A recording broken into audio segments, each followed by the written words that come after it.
Welcome to the Cartódromo Internacional do Algarve, one of Europe's premier karting circuits.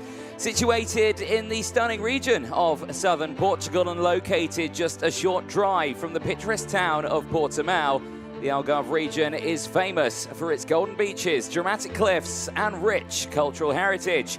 The karting track sits right next to the Algarve International Circuit, a host of major motorsports events such as MotoGP and Formula One, which makes the 1.5-kilometer long circuit a perfect venue for the champions of the future shifter category.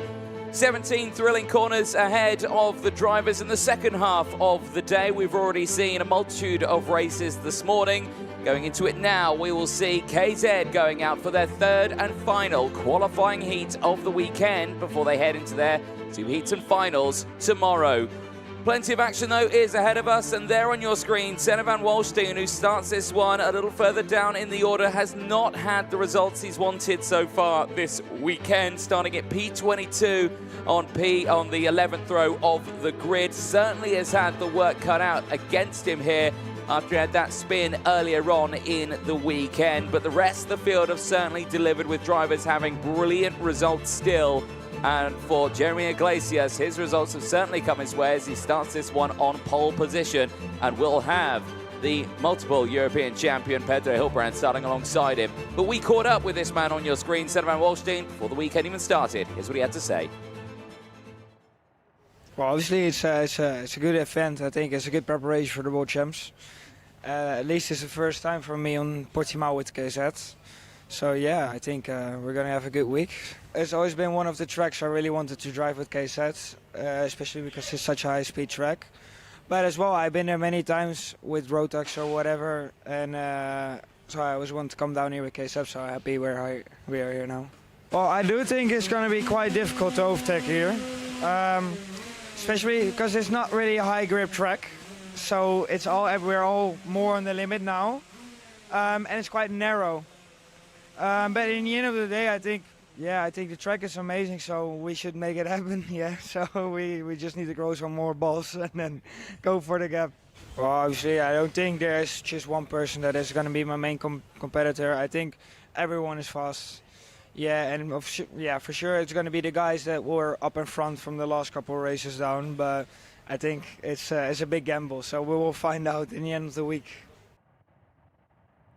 Great to chat there to Senna van Wallstein ahead of this weekend. Of course, his opinions coming in of the track there, showing that it's a little bit tricky out there to get past. But like I say, some drivers loving the track for its overtaking opportunities, and we have seen many of them. It is very fast down into that braking zone of turn number 2 and 3. Like I say, drivers reaching around 160 plus kilometers an hour. Green light flashes at the front of the pre-grid. Engines fire up. Let's take you through the full starting lineup for KZ's qualifying Heat 3 on Friday. It's Jeremy Iglesias and Pedro Hilbrand starting on row number 1. Mike Krayers and Giuseppe Palomba go from row 2. Emilian Denner and Paolo Ippolito round out the top 6 on row number 3. Daniel Albanese and Victor Gustafsson go from row 4. They'll have Adrian Renadin and Arthur Carbonell on row 5. Stan Pex and Ricardo Longoni go from row 6. They'll have Lewis Beck and Johan Segal on row 7. Francesco Salenta and Matthias Torrengiani round out row number 8. Torrengiani struck with a post-race 5-second time penalty for a nose cone penalty. He'll have Lorenzo Travasanuto and Jorge Pescador starting on row 9. Jorge Pescador got caught out after starting on the front row of the grid.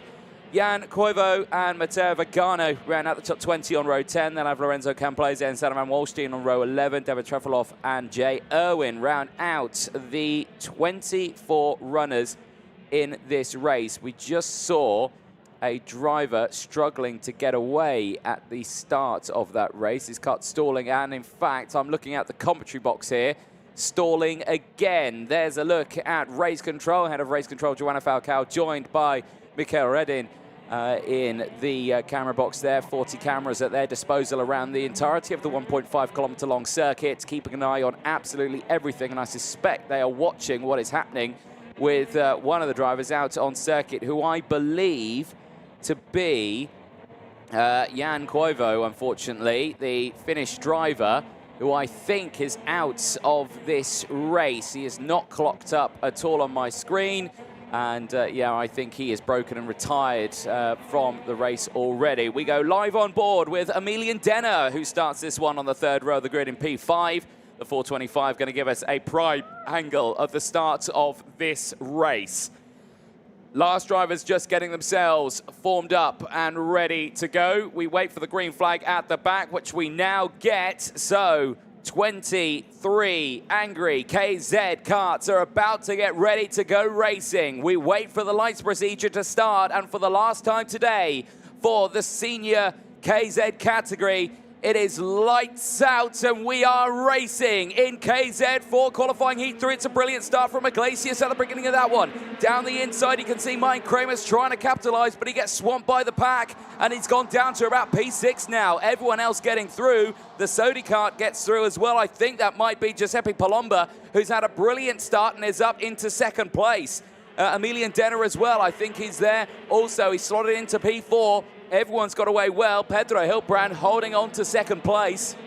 But there, right on the outside, I think that could be Mike Kramer's, who has tumbled down the order in this early stages. Paolo Ippolito as well, having a good start, the 405, currently there in P5. He's holding on to his position as they swoop downhill now in towards turns 12 and 13. And they look all fine and clear right on that rear bumper. And everyone getting through. So Hilbrand isn't in second place. Hilbrand down there to third place now as they try to sort themselves out. Back over the start-finish straight. Let's call them over. It's Iglesias from Palomba. Hilbrand into third place from Denner. Then it's Ippolito from Gustafsson. Albanese from Carbonell. Pex from Renadin. Battling away. Dust gets kicked up at the exit of turn number 1. But everyone is fine and clear. Just a little bit wide at the exit of the turn. Through turn 5 they go, climbing back uphill again now, flat out. Through turn 6 and 7, pushing their way through. Again, dust getting kicked up there on the exit. I think that was Emilian Denner just getting caught out there. And Paolo Ippolito getting a face full of dust.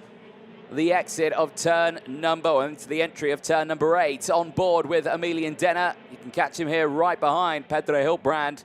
And Hilbrand, as you can see, struggling with the rear axle there. It's stepping out quite a lot through some of these corners for him, but he's got the power out of turn 16. Carries it through. Emilian Denner unable to carry the same speed through the corner. Loses a little bit of touch there of Hilbrand. Iglesias leading the way then as action further down. I think that's Victor Gustafsson trying to go for the move there on Paolo Ippolito. That move failed. He stays behind and holds on to his position. So it is Iglesias from Palomba. Hilbrand still in third from Denner. Ippolito, Gustafsson, Albanese, Carbonell, Pex, Pescador from Adrindon. Ricardo Longoni's just had a tumble down the order. Not sure if he's still in this race. He is still in this race. He's just tumbled down just a little bit. Sander van Wolstein is up 10 places in P12.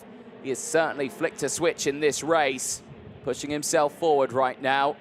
So we spoke to him ahead of this weekend, and it was his first time racing here in the KZ, so getting a lot to learn of this circuit. It is quite twisty, but it's open in some sectors. Really is a strong circuit for the KZ class. Over the start-finish line, here we go. Ippolito on that rear bumper of Emilian Denner is going to look to the inside here, through turn 2. Dives it down the inside, no time wasted there at all. And Paolo Ippolito steps up now into P4 as Iglesias now sets the fastest lap of the race. The race leader certainly pushing his kart to the edge now and extending his lead. It's up to 0.4 of a second. It's not the biggest gap in the world. Palomba is still there. Close enough for the taking. Right now, not on the attack. Gap again opening up 0.5 of a second. Hilbrand still there in third as we watch this battle here right now. Ippolito leading that one now. Denner from Gustafsson.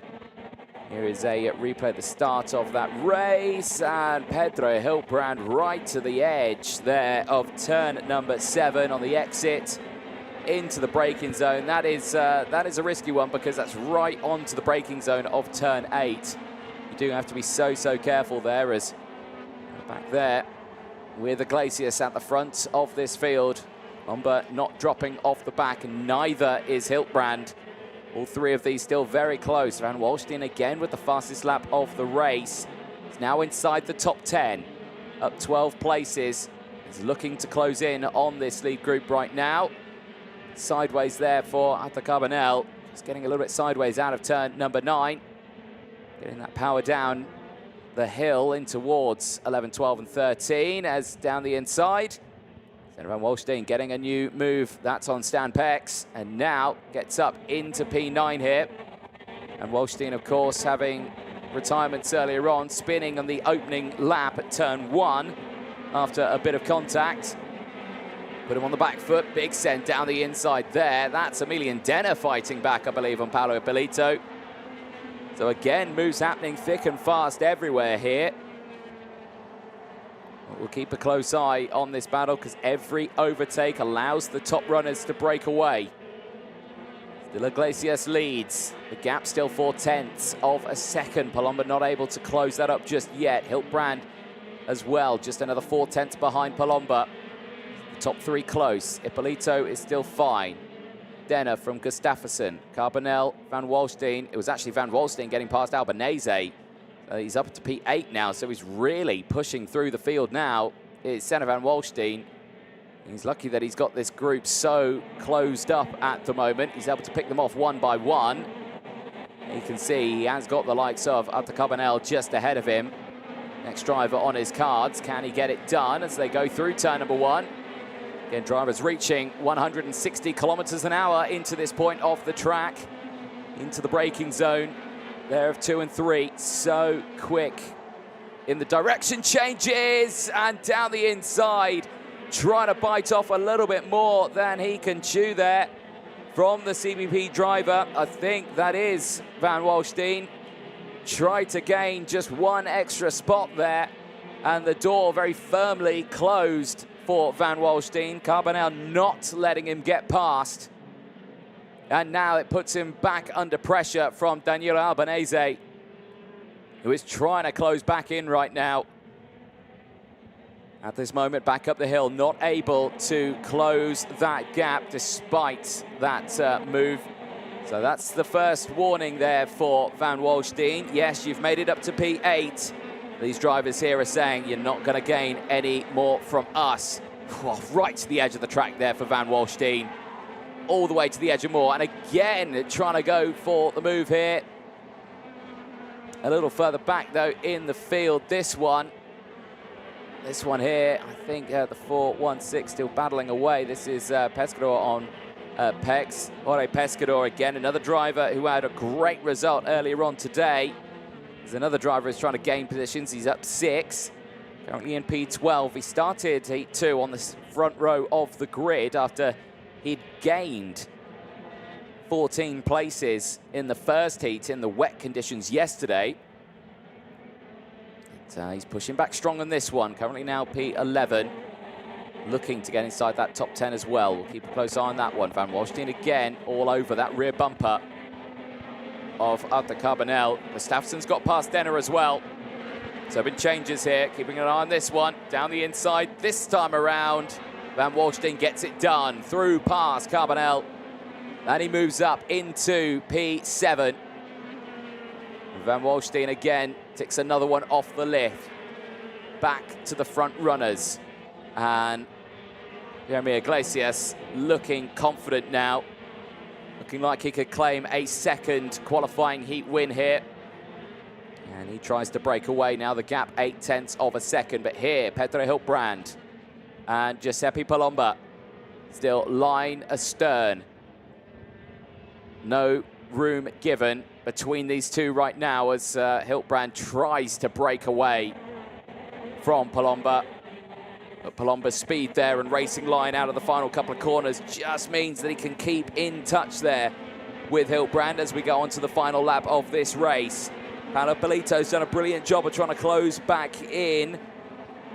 And still no change there for the battle behind. Van Wallstein again, trying to gain those positions. He's not managed to get past Emilian Denner just yet. In fact, has he got past Emilian Denner? I think he has, actually. So And Wallstein getting through into P6 now on this final lap. So a strong run for him. And I don't think he can gain another one here. Gustafsson is next in front of him, but the time very quickly running out in this race. Only a few more corners to go. I don't think he's going to have the power to get this one done. As they climb back up the hill now, we cut back to the race leader, Jeremy Iglesias. Absolutely superb drive from him. No drama whatsoever. Flag to flag then for the Frenchman as he takes his second win of the weekend and leads the intermediate classifications heading into tomorrow.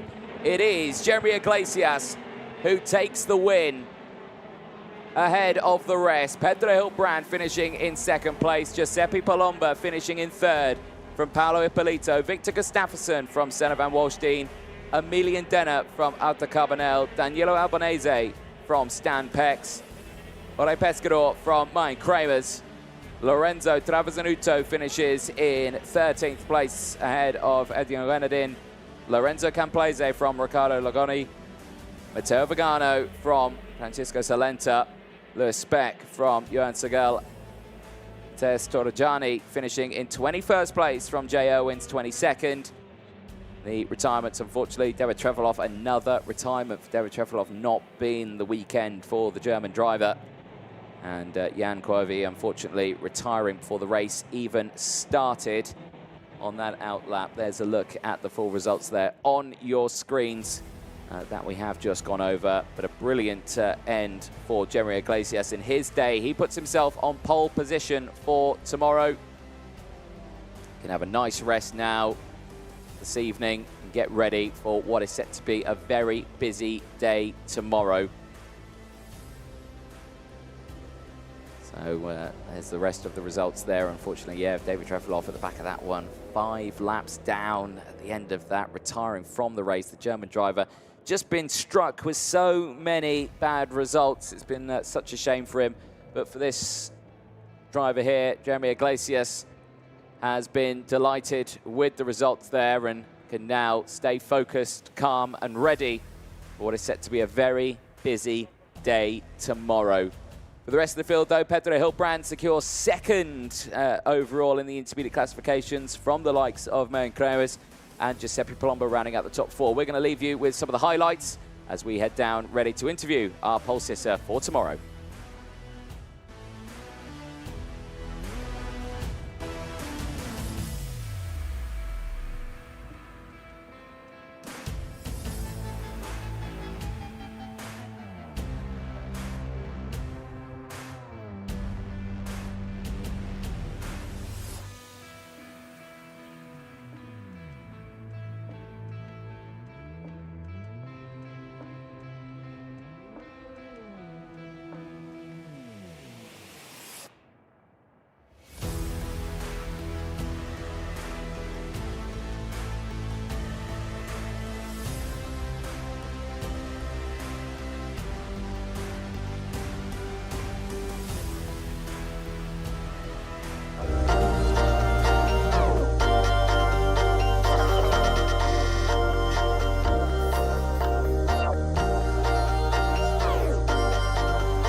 Well, down here in Parc Ferme, we're here with our double race winner in the KZ category, Jeremy Iglesias, who's also starting on pole position tomorrow for the Super Heats. Jeremy, so far, so good this weekend. How are you feeling?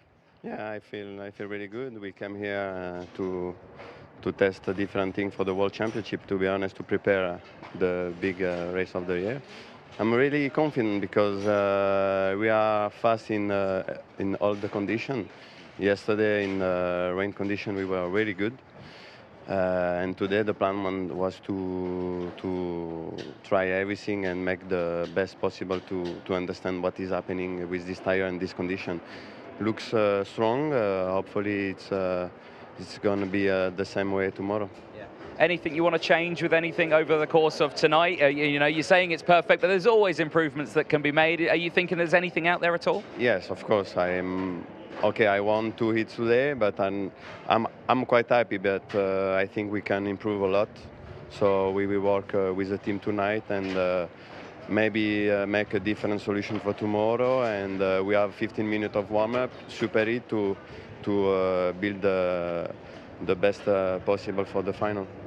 It's going to be a busy day tomorrow, of course, Super Heats and finals. But like you say, it's all preparation for what's coming up. But are you feeling confident and ready for tomorrow? Yes. I feel quite good. Now we have the track coming a bit with more grip. I think tomorrow is going to be the same weather. So look what tomorrow brings, and I hope, and I'm quite confident for tomorrow also. Excellent. Well, congratulations. Well done. We'll see you out there in pole position. Thank you. Excellent. Well, brilliant stuff there. We're going to take a short break. Don't go anywhere. We'll be back with the KZ2s for their second or third round of qualifying heats.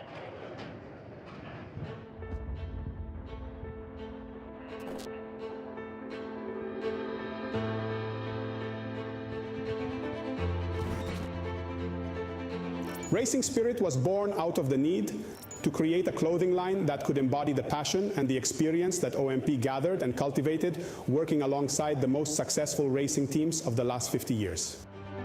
Racing Spirit garments are made by enthusiasts, for enthusiasts. They can be worn every day in leisure time, but especially on race venues. From the paddock of the hottest Formula One races to the service parks of winter rallies in all weather conditions. Racing Spirit offers a complete range of clothing and accessories for men and women, designed and developed in Italy, combining aesthetics, comfort, and functionality. Because of these features, it is the brand of choice of several prestigious motorsport outfits and organizations. Racing Spirit is the meeting point between high quality and Italian style, as well as the introduction of sustainable materials and innovation, such as the use of graphene. Racing Spirit offering comes with 4 options: cutting-edge designs and customization techniques. Lifestyle is a line of garments ideal for everyday and leisure wear, with refined style and innovative materials. Crew are custom garments of the highest quality that strengthen the visual identity of the team or organization. For instance, the choice of Skoda Motorsport and Dallara. Corporate is a full custom designed clothing line for sizable organizations, such as Toyota Racing Development. Finally, the teamwear line for maximum creative freedom uses sublimation printing technology derived from OMP's racing experience. Similarly to the other Racing Force Group brands, Racing Spirit shares the same DNA of competing to be the first and ultimately become the reference in the market.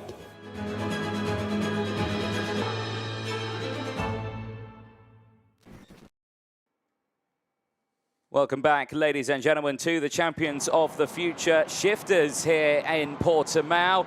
The engines are fired up. The next race is headed out onto the circuit. It's KZ2 qualifying Heat B versus E that is headed out onto the track. And let's take you through the full starting lineup. Daniel Vasile and Dion van Verven starting on the front row for this one. They'll have Nacho Tunion and Roman Shaparov on row number 2.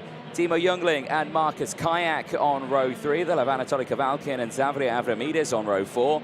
Constantino Rousseau and Maxim Orlov go from row 5. Dmitry Matviev and Marek Skrivan go from row 6. They'll have the likes of Tigran Bonatian and Kimi Tani on row 7. Nicola Rossini and Gabriel Gomez go from row 8. They'll have Camilo Calderon and Darius Babianoa, who would be there, but he's unfortunately not on the grid. Emma Felbermeyer and Jean Nomblon go from row 10. Len Naish and Matilda Patz on row 11. Mario Pisano and Florian Breitenbach go from row 12. Theo Blanc and Eduardo Mormarelli on row 13. Boris Zurawski round out the 26 runners on the track. Like I say, air temperature going up nicely here, still around the 22-degree mark. Sun is out now. It's a beautiful blue sky here in the south of Portugal in the Algarve region.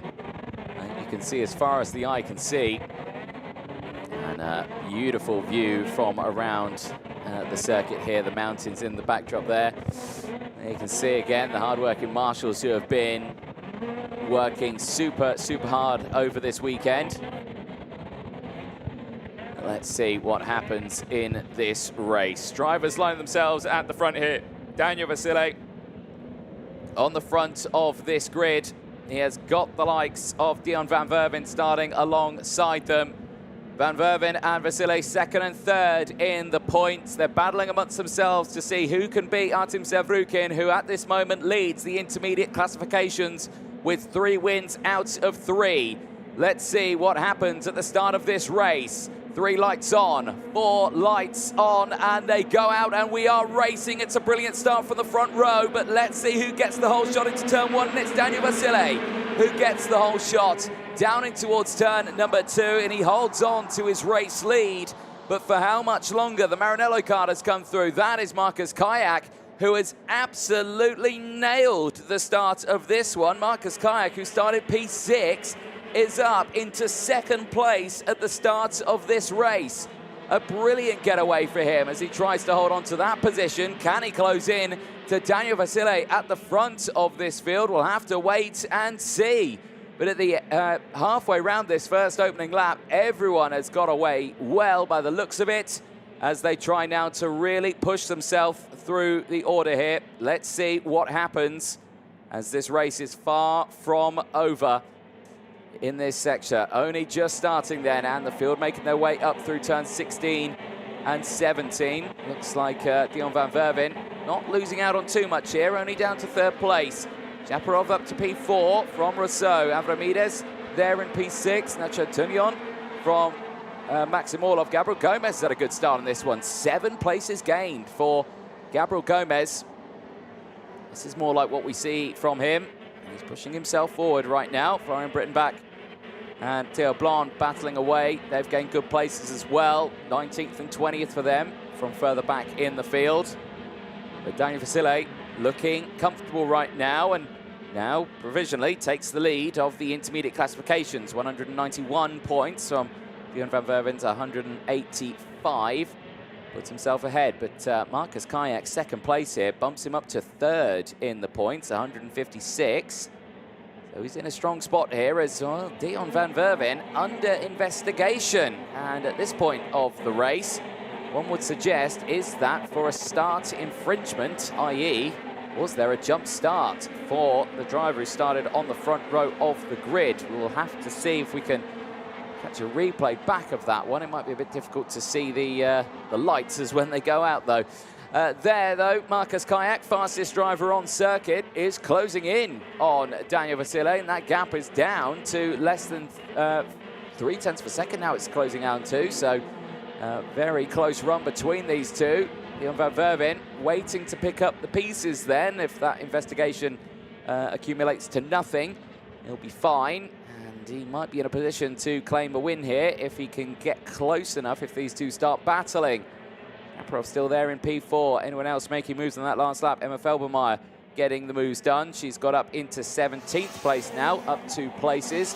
Here's a look at the race start. Right, can we see Dion van Verven and the lights going out? We don't really see much from that angle there, unfortunately. We see the lights go out, but well, it looked like it goes at the same time as everyone else there. I don't think there was any jump start from what I can see, but of course, race control has about 50 cameras that look at the start line alone. That's a bit of an exaggeration, but they've got lots that look at the start line, and I suspect they can see exactly what happened there, but clearly an investigation out for the man who's currently sitting in third place. Kayak again, another fastest lap of the race. Fractionally faster from Daniel Vasile, but he is closing in. The gap still staying at 0.3 of a second right now, but look at him there going through that final sector as here's Emma Felbermeyer getting under attack here from the drivers behind. That is Bonatian going through, and now the Maranello kart tries to get through as well. That was Florian Breitenbach trying to get involved, and Emma Felbermeyer just getting caught out there, and she tumbles down just a little bit now. And, well, she's still battling with the likes of Matilda Pats, who's there. Pinazio's there as well. All trying to get involved. Len Neisch managed to get through in that battle. So, again, not what you want to see. And there you can see it's all kicking off in the background there as well. So the top 3 are fine, clear and dry. Top 5 are clear. It's about 7th place downwards that it's where it's really starting to heat up. And that's Nacho Tunian, Gabriel Gomez, Dmitry Medvedev, Maxim Orlov, Timo Jungling, Anatoly Kavalkin, all in that area there that are battling away for position right now as they're the field that goes through. Well, there is Nacho Tunian on cue. Gomez getting through, and it looks like the likes of Timo Jungling also getting through there.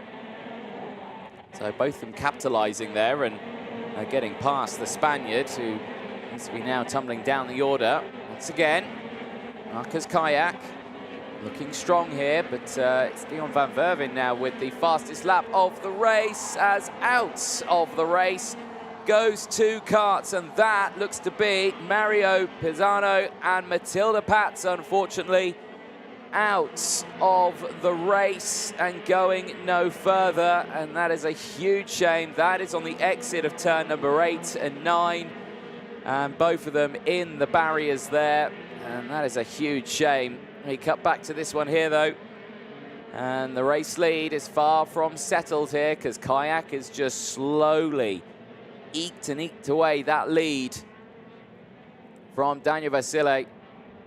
Still at the moment is still looking strong, leader of the intermediate classifications at this stage of the weekend. Of course, that may change again as the next 2 races go out before we see the KZ2 Masters out for their final heat. And then we go into the final rotation of them. But at this stage, though, Vasile's looking strong after a brilliant qualifying. Second fastest driver behind Artem Sevrukin in qualifying. Currently, like you say, leads that intermediate classifications. But Marcus Kayak here looking for a heat win. Be his first heat win of the weekend if he could get it. He's going to have to dig deep here. Through the gears, back downhill now as they exit out through turn 10. Down now, entering into 11, sweeps back around quite tight, and then you've got the quick turn 12 into 13 on the brakes. And you climb uphill through 14, 15. They're coming closely. There's the rest of the field just coming through shot there as well. Still battling themselves away. Xavier Ramirez battling away there. It's got Timo Jungling, Gabriel Gomez just behind. They have switched positions now. So Gomez back on the back foot as Matilda Pats picks up a warning flag. So race control, I believe, maybe putting her at fault for that incident potentially happening at turn number 8 and 9. Eyes on this one now. Timo Jungling on that rear bumper of Avramidis. Not allowing him to break away here, looking to get the job done and just sends it down the inside there very nicely at turn 5. Through the hairpin. Kind of a negative camber through there because it's downhill into that section. Comes back uphill on the exit, so very tricky corner to get it right. And certainly getting an overtake done there as well. A little bit easier said than done, but absolutely nailing it there. Here's Timo Jungling, pushes him in a really strong spot. Xavier Ramirez now under pressure from the likes of Gomez. Gomez getting through. Now it could be Nacho Tunian on the charge back here. Tunian and Matveev just behind. Now trying to gain as much as they can in the dying stages of this race. On to lap 9, the penultimate lap of it now, and Tunian under massive pressure here from Matveev. You can imagine it's the last few attempts to try and get the moves done here. Nacho Tunian's going to try and make that kart as wide as it can possibly be here now. He's not focused on attacking Avramides here. He's breaking away already. He's got to think about trying to maintain a higher race position as he possibly can here. Positions that car right in the middle of the road. Back with the front runners here. Vasily and Kayak, they've not changed place. I reckon Kayak's going to wait for that very last lap. Don't think he's going to push straight away in this stage. I think he'll just try and think, where could I possibly get this overtake done, as the last lap board comes out now to these top three. Let's see what happens. Daniel Vasily leads the way. Kayak there in second. Dion van Verven there in third place, who has closed up and is waiting to pick up the pieces here now. Van Verven, if he goes for the move, he knows he could get second. He'll definitely not get first. If he waits, if Kayak goes for the move, which might not come, he could get the race win here if it all goes wrong. And if Kayak, though, for him, I think a second place, I think would be his best result of the weekend. And I think he'll be delighted with that one. I don't think he'll go for the move. He's not close enough right now. He's not hung back, though. He has stayed right there. But he's not put the car in a position that can really benefit the likes of everyone behind. To the line they go. Daniel Vasily takes the win ahead of Marcus Kayak. Dion van Verven takes third place. And in their penultimate race of the day for the classes, Daniel Vasily looks comfortable, leading the intermediate classifications at this point of the weekend. Is certainly where you want to be. But like I say, we have still got the likes of Groups D and F to come up next. And of course, A and C afterwards for their penultimate races as well. Then of course, KZ2 Masters out after these next two races for their final heat. And then the final three races of the day for the KZ2s to determine who will start on pole position for the Super Heats tomorrow, who will make it through to the Super Heats, of course. Only the 72 drivers getting through, and quite a few of them entering into this weekend. There's a look at the full results then. Daniel Vasily from Marcus Kayak. Quentin Rousseau not finishing third, because that will have been another driver who I think has had a little bit of a transponder issue, so we'll try and update on that one. Van Verven then finishing on our screens apparently in P4, but I believe it was third place on track. Shampirov finishing in P5 ahead of Timo Jungling. Gabriel Gomez from Xavier Ramirez. Nacho Tunyon from Matviev. Orlov from Tani. Kavalkin from Jean Nimblom.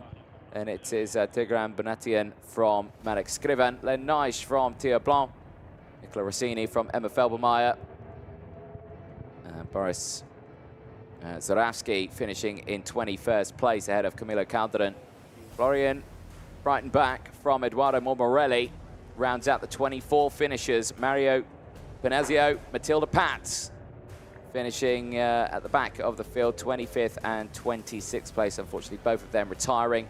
And there you saw very briefly Daniel Vasily at the front of the field with the win. Let's look at the highlights from that race. And, well, there was a question mark over a jump start. And, okay. There was a penalty that went out to Dion van Verven. We saw that he was under investigation at the start of that race. And a 5-second time penalty has been applied to him. So, yes, he finished third on track.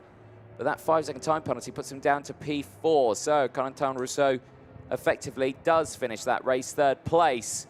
And is why there was a bit of confusion there at the end. This was Gomez and Timo Jungling getting past Nacho Tunyon in the early stages. That was the retirements from Mario Benazzo and Matilda Pats, unfortunately. The Club Cali kart, the EKO kart going no further.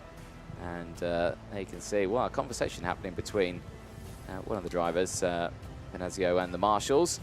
The battle further behind, kicking off though. Gomez trying to get involved with the fight. A good race for him, but on track it would be Daniel Vasily, Marcus Kayak, and Van Verven 1, 2, 3. But that post-race time penalty, or in-race time penalty, I should say, for Dion Van Verven puts him down to 4th place, and Quentin Rousseau gains a top 3 finish in that one. Next race coming up thick and fast. Groups D and F for the KZ2 class coming up next. And for this one here again, drama ensuing for the drivers, but for Nicholas Roos, millimeters away from getting a win earlier on, but he starts this one on pole position. Matteo Spergel as well, who has been battling away with those sort of position gains and losses as well, puts him in a really strong spot. There is Nicholas Roos from South Africa. Prime position for him on this race. Starting it on pole position. We'll have Norton Andreasen starting just behind. Now, Norton Andreasen certainly needs a good race in this one. He got caught out massively earlier on with that crash at the start with Matthias Morgato, both of them starting on the second row of the grid, certainly getting caught out. There is Matteo Spergel, who has come away with race wins so far this weekend, looking to see if he can get another one, putting himself on this front row of the grid. Doesn't sit too far down in the intermediate classifications as well, currently 7th with 135 points. A win here could certainly push him up in the order as well. But we'll have to see what happens in this one as we're moments away from kick-starting this next qualifying heat. We are going to take a short ad break. Don't go anywhere. We'll be back in a few moments' time.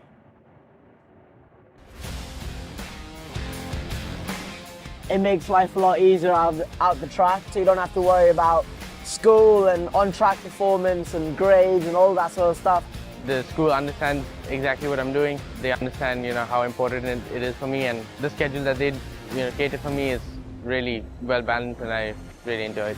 It's a very fine balance between his sporting career and also his studies. He doesn't have to compromise on either. I'm very happy that Meneva has supported us through this journey. The communication is great, and yeah, I'm enjoying it. I think MVA would help a lot of other races. A lot of people come into the track and asking about it. What do you do for homeschool? Like, how does it work? And I always say, Minerva, you need to contact them and get going with them, because it's made my life so much easier. Welcome back, ladies and gentlemen, to the champions of the future shifters here in Portimão, the Cartódromo Internacional do Algarve in the south of Portugal.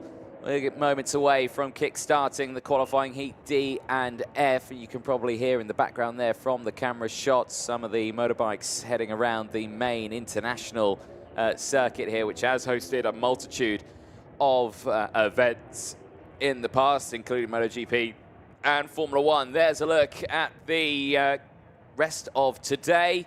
We've got 2 more KZ2 races before KZ2 Masters final heat, and then we go into the final rotation of qualifying heats for the KZ2 class. And we will be deciding who is going to be starting where and who could be heading home a little bit earlier than they expected. Well, so far in this one, you can see there, live on board, Eric Holm in the 537, starting this one on the 3rd row of the grid. On that inside line again, we've seen brilliant moves from that one there. There you can see the missing gap. That would be Benjamin Fuglesang, who is not starting at this race, but hopefully we do see him out later on, or later on in this season. Be good to see. Engines fire up, drivers make their way out to the circuit. Let's take you through the full starting lineup. Nicholas Roos and Matteo Spergel go from row number 1. Norton Andreasen and Jennis Vico round out row number 2. Eric Holm, who we're live on board with right now, starts from row 3. Go from Sweden, starts alongside Casper Schormans from the Netherlands. Marty Rittinen and Christian de Klein round out row number 4. Then it'll be Victor Larsson all on his own on row 5. Bril Kutzkov and Alvar Semensvara go from row 6. They'll have Maximilian Schleimer and Gavin Luye on row 7. Enzo Boll and Santiago de Costa Ribeiro round out row number 8. They'll have Eli Goldstein and Alessio Pacini on row 9. Patrick Janssen and Artur Pulain go from row 10. They'll have Jose Antonio and Zoe Florescu on row 11. Vladimir Verkalantsev and Eunice Lansson go from row 12. They'll have Christian Alou and Pavo Tonteri on row 13. Filippo Florentino round out the 26 kart field out there as they make their way round the course for their formation lap. Engine temps, of course, very important at this stage of the race, getting it into a prime operating window. The same for the tyre temps and the brakes, of course, front and rear.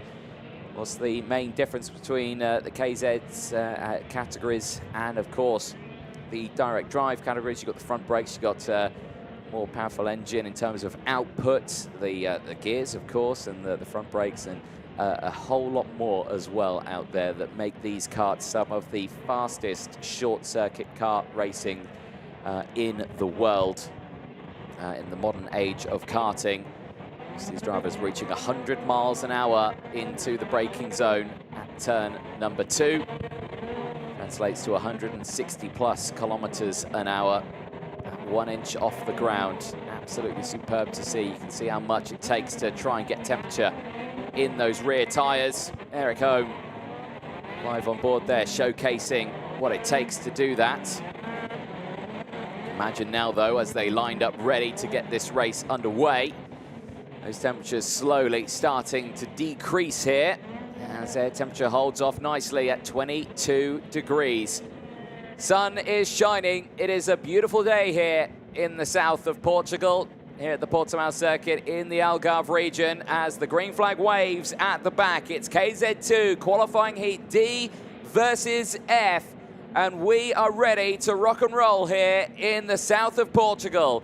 Lights procedure gets underway in a few moments' time as we wait for the 4 red lights to extinguish.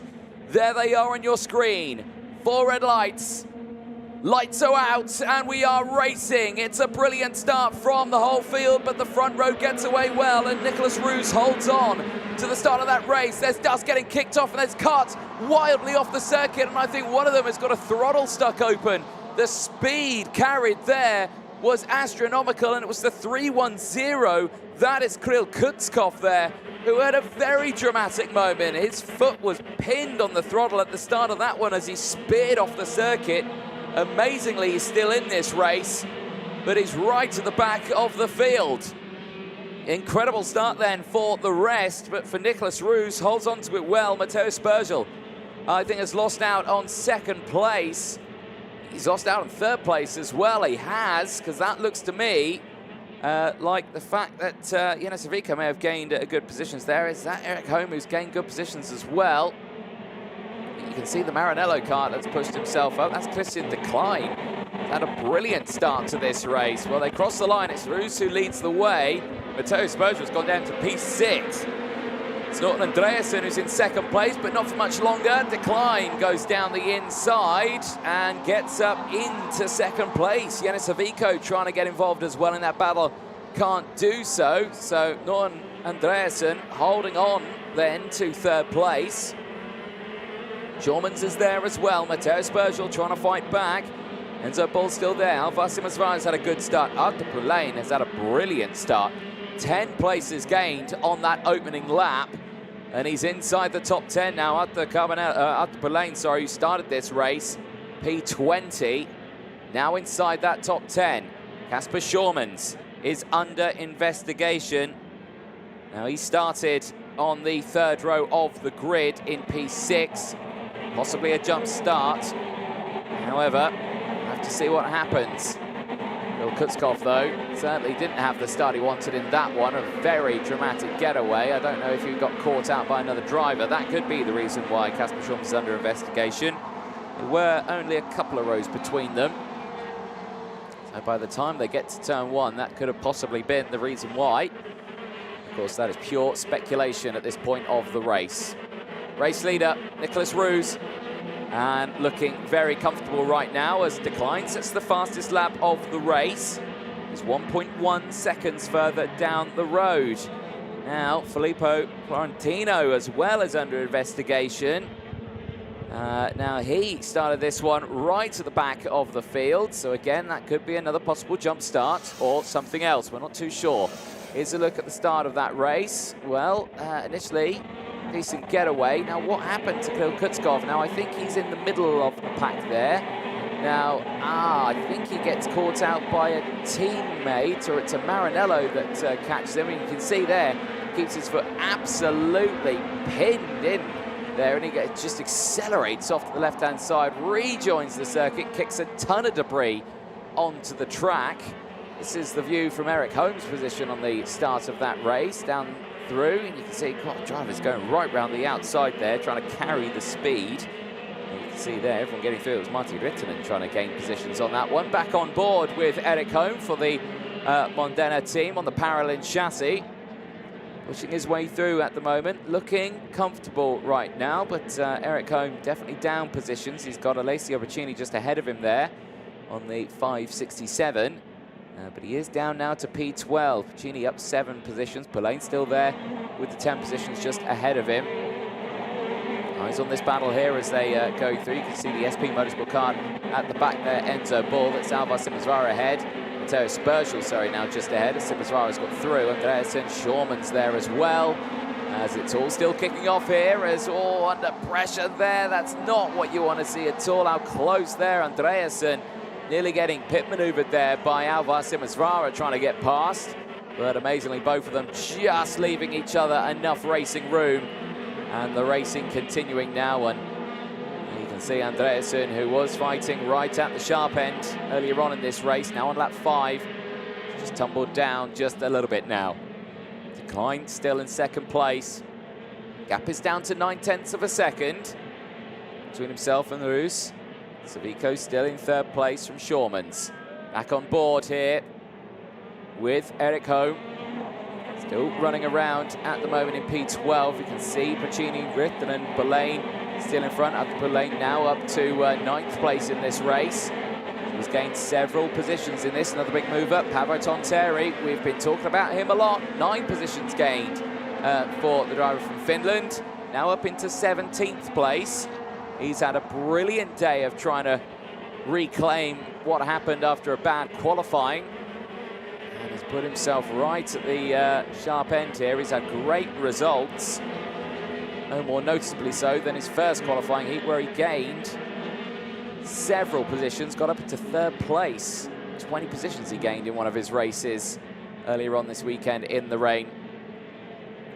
So right now, here in the beautiful sunshine, in the Algarve region, these drivers are certainly going to work. There now, Andreasen gets squeezed out wide.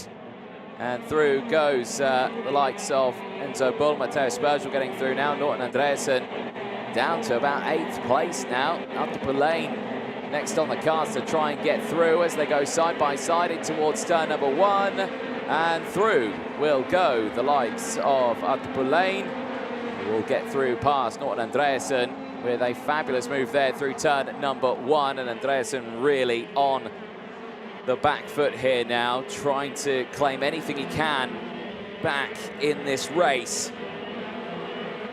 Running the field now as they head back uphill. Lap number 7 of 10. Everyone just focusing now on just trying to get these carts to the end. This is at an important part of the weekend for some drivers who haven't had the results they've wanted. Again, they've only got one more race after this one later on. This is a replay on board. Eric Holm, this is the side-by-side action just ahead, and the very close moment there for, I think, Martti Rittonen just ahead on that Birilla. Very closely getting squeezed out wide there. I believe Kasper Schormans might be having an issue as well with his transponder. He keeps tumbling down the order, but I still believe he's up a little higher up in that order. And I think the timing screen is saying, we'll keep a close eye on that one. But he's back at the front though. And Nicholas Roos still in a very comfortable position at the front here. Decline still in 2nd place and has closed in. That gap down to 7/10 of a second. But as we're on lap 8 of 10, I suspect he's very quickly running out of time, and that gap won't mean anything. Schormans again still holding on to 3rd place. This one though, Norton Andreasen with Alessio Piccini just behind him. Might now have Alessio Piccini just ahead of him here, as both of them just trying to find the best race through these final sectors. And again, the two are going to go wheel to wheel here through turn 1. Straight through goes Alessio Piccini, says thank you very much to Norton Andreasen. Puts him down now to 9th place and gets through. Alvar Simasvara fastest out there at the moment. Currently rocking around fairly high up as Matteo Spurgill's just picked up a warning flag, so does need to be careful. Running a little further up in the order. Eyes on the front though. Gap's opened up again, 9/10 of a second. I don't think we're going to see anything there for the race lead. Ruse and Decline still lying astern right now, but no drama between the two of them as they focus on their racing. Back over the start-finish line, then they go. Last lap board out this time around. It's all fine at the front. Ruse, Decline, Savico absolutely fine right now. Simasvara holding on to position as well. Kasper Schaumann still in the sharp end of this fight, but there is Nicholas Ruse. He lost out to a race win earlier on from Artem Sevrukin, who went round the outside of him at turn number 2 on the final lap. No such defensive lines from the South African this time around as he negotiates the final lap of this race. It is penultimate race of the day. One more for both these groups out later today. So make sure you stay tuned for that one. But here, Nicholas Ruse will claim his first win of the weekend.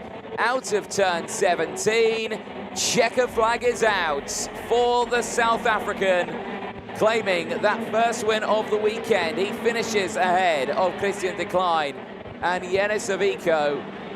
Alvar Simasvara, believe finishing in P4, need to try, or Kasper Schaumann's. And the reason why, in race 5-second time penalty applied to Kasper Schaumann's, which is why he kept tumbling down the order there. So Schaumann's in the end does finish actually P14 on paper, but not on track. So Jene Savico then claims third. Alvar Simasvara gets 4th place ahead of Enzo Bol. Matteo Spurgill from Multiple Lane, Alessio Pacini from Norton Andreasen, Matti Rittonen from Eli Goldstein, Eric Holm from Patrick Janssen. Kasper Schaumann with that penalty now finishes in P14 ahead of Paavo Tonteri. Victor Larsen from Jose Antonio. Camille Luye from Kirill Kutskov, who managed to recover back to 19th place in that race, despite going off in the early stages. Maximilian Schleimer finishing in 20th place. Not the result Schleimer would have wanted, especially with the result he got earlier on. He put himself higher up in the field. Filippo Florentino, who was also under investigation. I don't think anything's come his way. Finishing in 21st place ahead of Zoe Florescu. Julius Lassen from Christian Alou rounding out the 24 finishers. Santiago de Costa Ribeiro on an unfortunate retirement. Vladimir Verkalantsev also retiring from that race. And Fuglesen not starting the race. But there on your screen, taking his first win of the weekend, Nicholas Ruse for South Africa. Certainly putting himself in a good spot here. Helps himself out in the intermediate classification as well. Bumps himself up to 8th in the points. Let's have a look at the starts of that race. Initially, great getaway for the front, but it's what happened to Kirill Kutskov, who started P11. Oh, a dramatic moment there. Misses out on a huge part of the circuit, but as you can see, trying to get it back on the track in the right spot, but like I say, kicking a lot of debris onto the circuit there. This was Eric Holm at the start, not had the race for him at all, starting at P5. At the end of that, dropping to P12 at the end of that race. That is not the result he would have wanted. Battles happening thick and fast, though, in the mid-pack. Alvar Simasvara, Enzo Bol, Matteo Spurgill, Arthur Poulain having the good fight throughout that one. Obviously, they gained a fair chunk of positions. Enzo Bol, 10 positions gained. Arthur Poulain, 13. Alessio Pacini as well, also 10 places gained. They really pushed themselves up through the order out there. Fantastic to see, showing that the track is good for overtaking around here. Lap number 7. Saw the brilliant move here down the inside again. We're seeing this from Arthur Poulain in that late stage, still getting those overtakes in all the way throughout. This was Eric Holm's view of Matti Rittonen nearly going very wide at turn number 1. kicking up the dust. But the checker flag will go out to Nicholas Roos. He would claim his first win of the weekend. He can take a short break now as he will be out later on today. Groups D and F, you can see Groups D will be out at 4:30. Group F will be out at 10 to 5 local time. B and C at 10 past 5. We're going to take a short break. Don't go anywhere. We'll be back with KZ2 qualifying Heat A versus C set very soon.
Welcome back, ladies and gentlemen, to the Champions of the Future Shifters live here in Portimão. There you can see qualifying Heat A versus C getting themselves lined up, ready to go out on track. And again, this is going to be a busy one out there because you've got Artem Sevrukin currently and technically the points leader.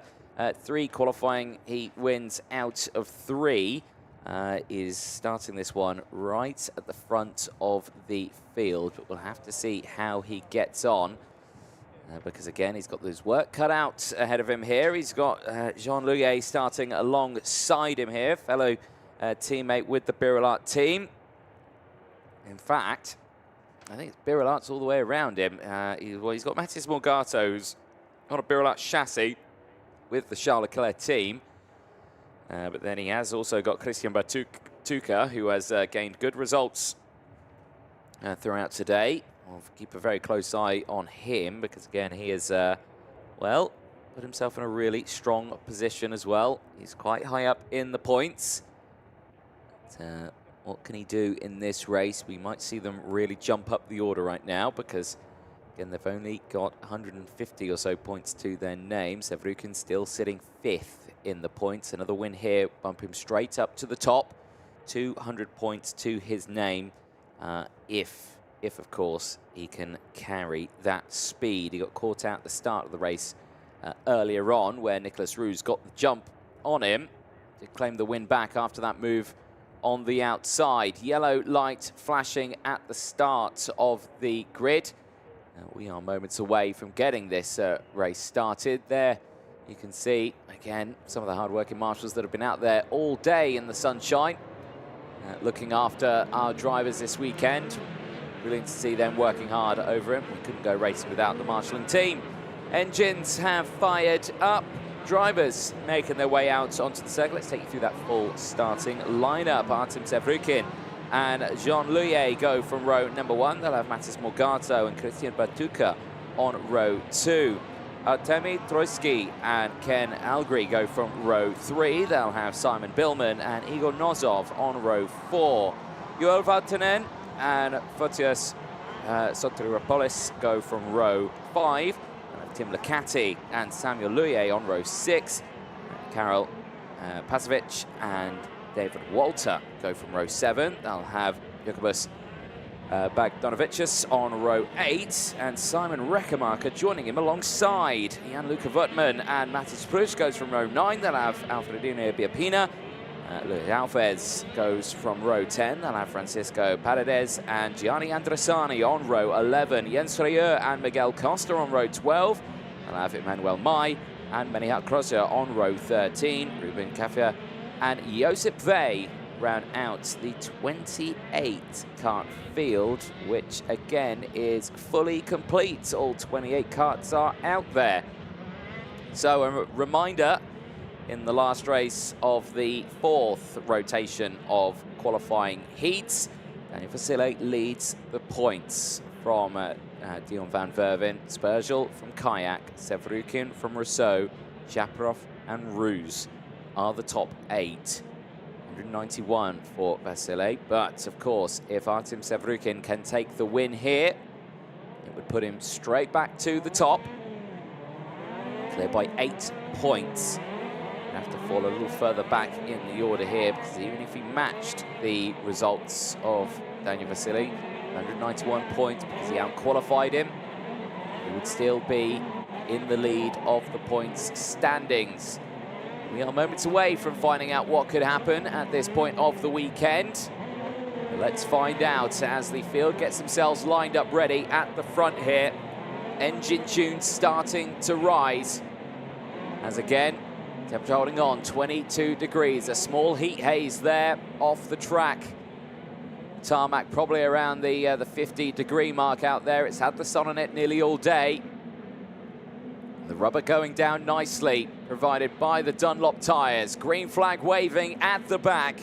We are ready to go. Artem Sevrukin and Jean Louis on the front row of the grid.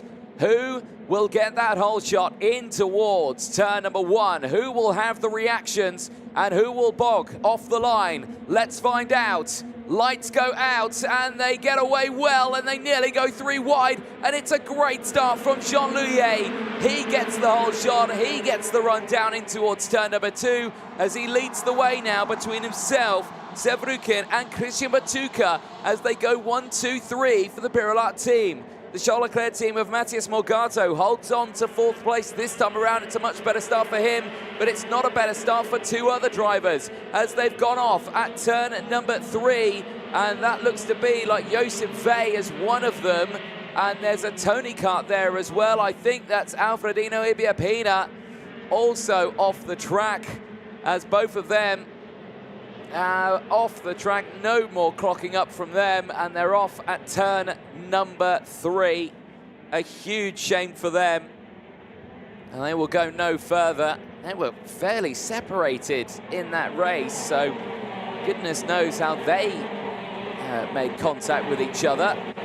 Certainly not the start they would have wanted. Back to the front runners then, and over the start-finish line. It is Jean Louis from Artem Sevrukin, Bertuca from Morgado, then it's Troitsko from Licati, Billman from Valtonen, Algre from Louis, Volta from the rest in the top 11.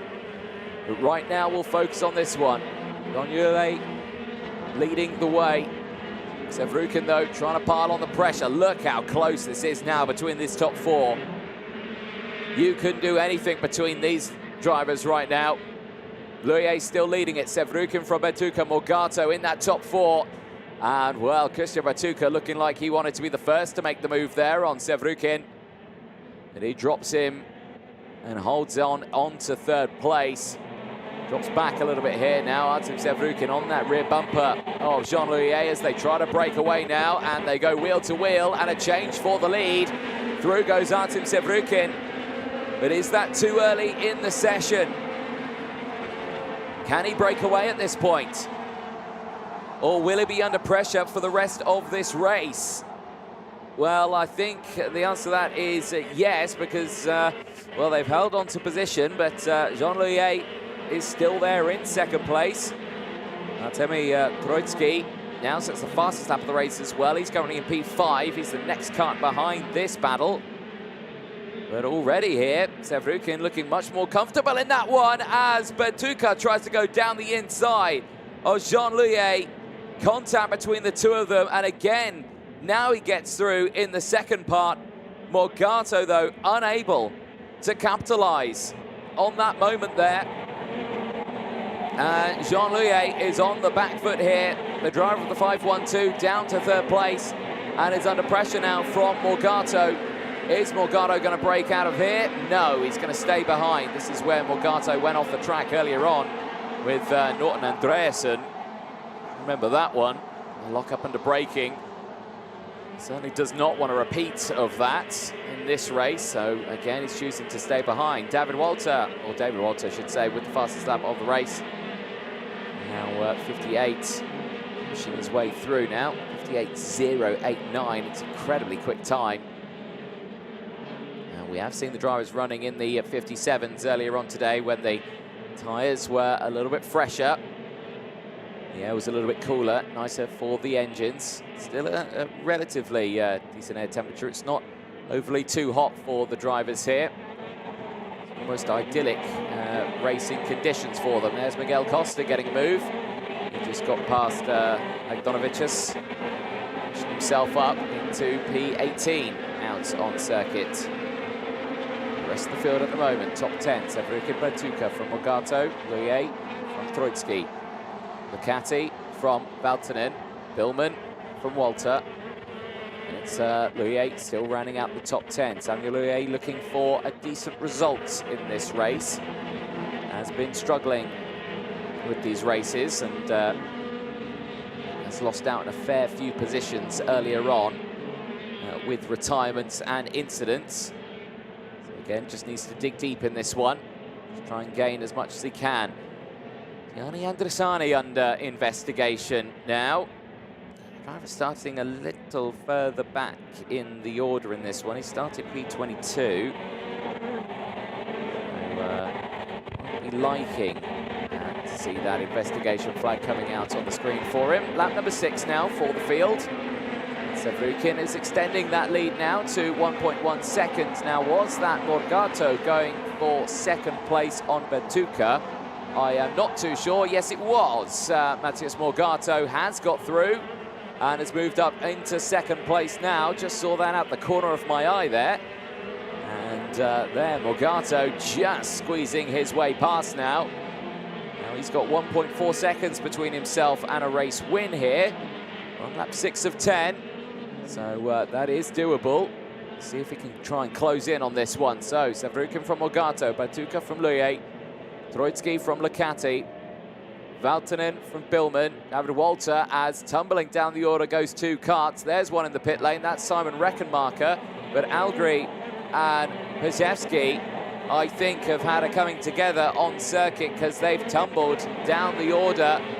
And I'm just trying to see, I can see Marshall's responding to an incident out there. Yeah, and there it is, being pulled off the circuit. There's the Door Motorsport driver of Karol who has unfortunately not come round. And I think he got caught out with Ken Algri there from the Maranello team.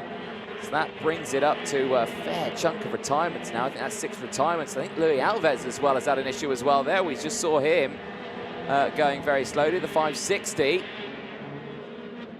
I think he could be also out of this race. He's tumbled down the order as well. So that brings us now to 5 retirements in this race. Alfredino Ibiapina, Josip Vey, obviously we saw them crash out earlier on in this race.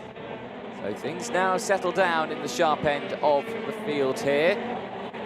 Right now they're still seeing Jean Louillet, Tim Ducati and Juha Valtonen. Still line of stern there. Well, line of stern, very close. Tim Ducati looking like he wants to go for the move here. Just need to be careful though, because Valtonen right behind, can capitalise here. Not close enough for the move this time around, stays behind as they go down the hill. Then we cut to here Simon Billman and David Walter. And Samuel Louillet just behind as well. Trying to get involved in this one again. Samuel Louillet doesn't want to get caught up with any scraps here, with any battles where it could put him in the back foot, because of course, like we mentioned earlier on in this race, he's not had the best results so far this weekend, so needs to keep his head down here, stay focused, keep it nice and clean out there. Try and make it to the end of this race, because he's not had those good results. David Walter on that rear bumper though, trying to push his way through this field. Right now, not being able to do it. There you can see Billman has lost out now to Tim Licati. He's got himself through as Pasewicz has made it back into the pit lane. And the driver from Poland going no further in this one. And he brings it into Parc Fermé, ways up, and he'll go no more. And the Door Motorsport team quick to receive him. And he's out of this race. Back to this one here. And Walter and Tim Licati now both past Simon Billman on that Synergy chassis. Drops him down a little further in the order. As we cut back to the front here, Artem Sevrukin's lead has dissipated. Morgato is closing in. The pace is there from Matis Morgato. You would think maybe it's because he's probably got the fresher tyres from earlier on, but he got a fraction wide there out of the final corner. He's getting a little bit out of shape. Gets it back onto track though as we go on to the final lap of this race. Sevrukin leads the way. Half a second is the gap from himself and Morgato. Batuka is there in third place from Troitsky. This is Artur Troitsky's probably best result so far. He's been plagued with bad results so far this weekend. And especially today and yesterday in the wet conditions, he certainly got caught out. And there right now, Artem Sevrukin holding on to the front of this race, but Morgato certainly has pulled something out of the bag to try and close this in. But I don't think it's going to be enough. It could be maximum points. It will be maximum points for Artem Sevrukin. 4 out of 4, 200 intermediate classification points. Artem Sevrukin holds on to his points lead in the intermediate classification with his 4th qualifying heat win out of 4. Matthias Morgato will finish in 2nd place ahead of Christian Batuka. Then it will be Troitsky with, I believe, his best result of the weekend. Jean Louis finishing in P5 ahead of Juha Valtonen, Tim Licati from David Walter, Simon Billman from Samuel Louis rounding out the top 10 out on circuit. A superb drive, though, for Artem Sevrukin.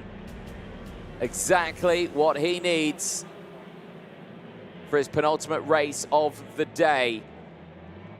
That's it for KZ2 for the time being. KZ2 Masters out next as well. There's a very sad looking 560 of Louis Alves, unfortunately. The Portuguese driver out of the race. There's a look at the race results then. Gone over the top 10. Here you can see from Greece, you have Sotiropoulos, who rounds out P11, and Luca Vertman from Miguel Costa, Matis Cruz from Jens Treur, rounding out the top 15. Jacobus Bagdonovicius finishing in P16 from Gianni Andresani, Emmanuel Mai from Menihat Krosner, Paredes from Kiefer, Pasewicz from Alves, Agriv from Reckenmarker, Nozov, who rounds out the retirements out there, and of course the crash at the beginning, Alfredo Urbina-Pina from Josip Vey as well, getting caught out at the beginning of that one. But there on your screen, Artem Sevrukin, 4 wins out of 4 for him.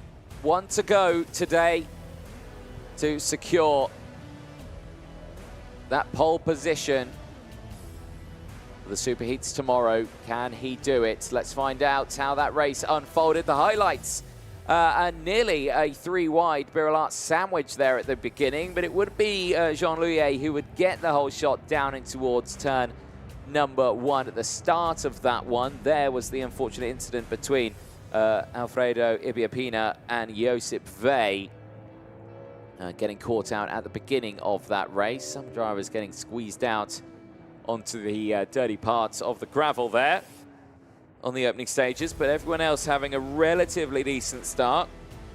Later retirements in that race. Igor Nozov would be another retirement for him. Dropping backwards, this was the change for the lead. Artem Sevrukin getting through, going on to lap number 3. He would maintain that lead and go on to the end of the race. We certainly have to think about his race, though, because Morgato made the positions up going through that race, and he would slowly start to close in. One would think if Morgato got the jump, he might have been able to push through. There was the earlier retirements as well for many more of them. Simon Rekemacher coming into the pit lane, but then we saw the likes of Ken Algri and Karel Pasovic retiring from the race. That was Louis Alves as well. Also another retirement getting caught out. And then very finally, there was Karel Pasovic bringing it back into Parc Fermé after that incident. But between then and the end of the race, Artem Sevrukin was uncontested and it still remains to be uncontested in the points. 200 points to his name. Leads the way and looks comfortable right now. We'll see the KZ2s out later on. But we'll turn our attention now to qualifying Heat 3 for KZ2 Masters. And all the way throughout this weekend, we've had some brilliant results, but we've been chatting to other drivers as well, and no more so than this man here, Alessandro Manetti. We caught up with him before the weekend even started. We are here with Alessandro Manetti, multiple champion in karting, racing again since last year, a couple of races a year in Masters KZ. How do you feel to be back in racing with the KZ, and especially with drivers from the past? I'm very happy to be here for second time. The first time was last year, straight away to the World Championship and the race before, like this year. I'm very happy. I'm very powerful, and I hope to have a good result with the new equipe, with the new experience. It's the first race that, as a Champions of the Future, we organize with KZ karts. How do you feel to be in this race? How do you like this series being like existing with shifters? I like very much. For me, they are very, very, very good. They are very. All the people of Champions of the Future organize very well all the race. I'm normally on the track with another vest, which is not driver. But I know all the people, very good stuff. Also, it's a first for Portimão as a track. It's only had, I think, one KZ race many years ago. So how does it feel now driving it with a KZ? Unfortunately, I never drove in this track. It's the first time for me. And today, unfortunately, it was raining, so not very good for understand the track. But I like very much. It's a very nice track, very fast track. So hopefully tomorrow is going to be a drive and to be okay for the quali and for the heat. From what you've seen so far and from the layout, do you think it's a good track, suitable for KZ? Will we have many racing opportunities, overtakes? Actually, I don't really know, because in rain it's difficult to say. For sure, it's a very nice track and looks to get different point for overtaking. Perfect. In the Masters category now, you're racing against some people that you already knew from the past and some other ones. How do you feel about the category? How do you think, how is the competition? Who is your main competition, you think? And what are the expectations for Saturday?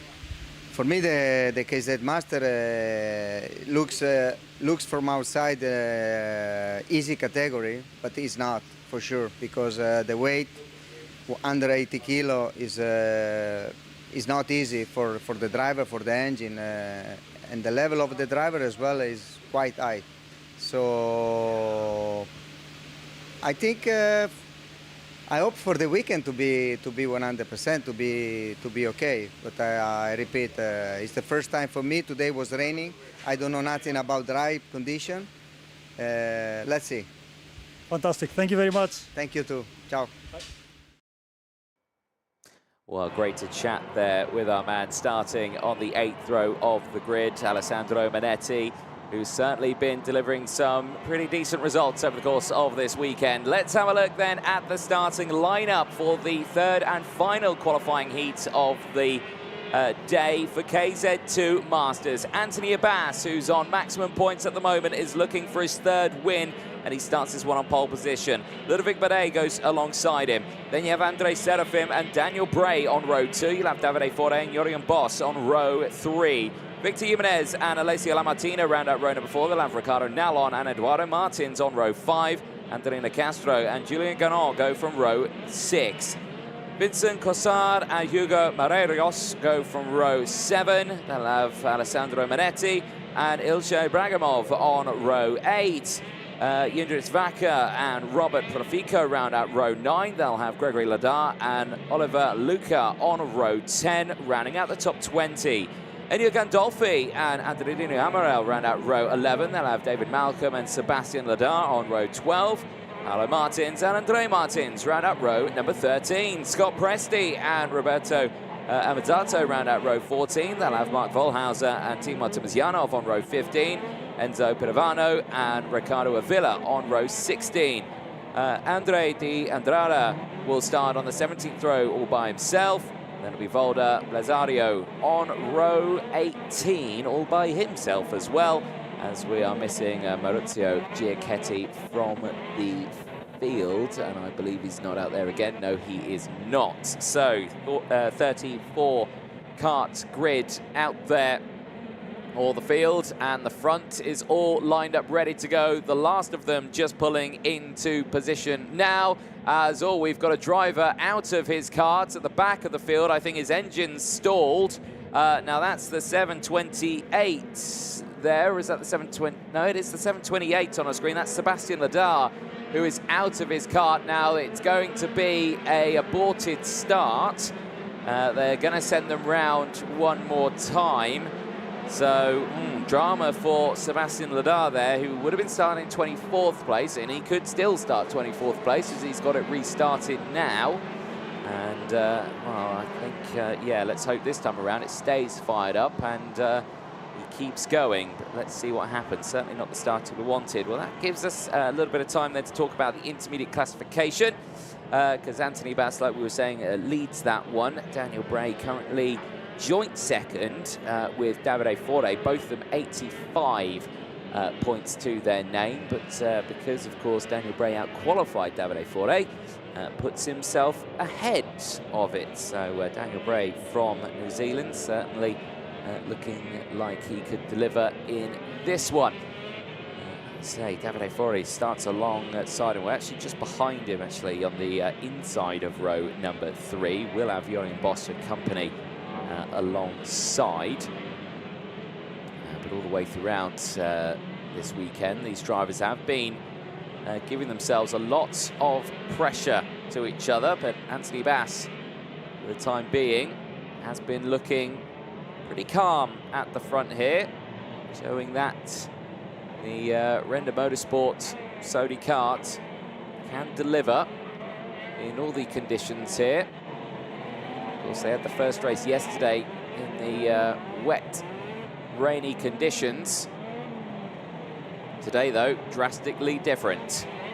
Drivers once again formed up, ready to go at the front. Anthony Bass, Ludovic Badet formed up, ready to go.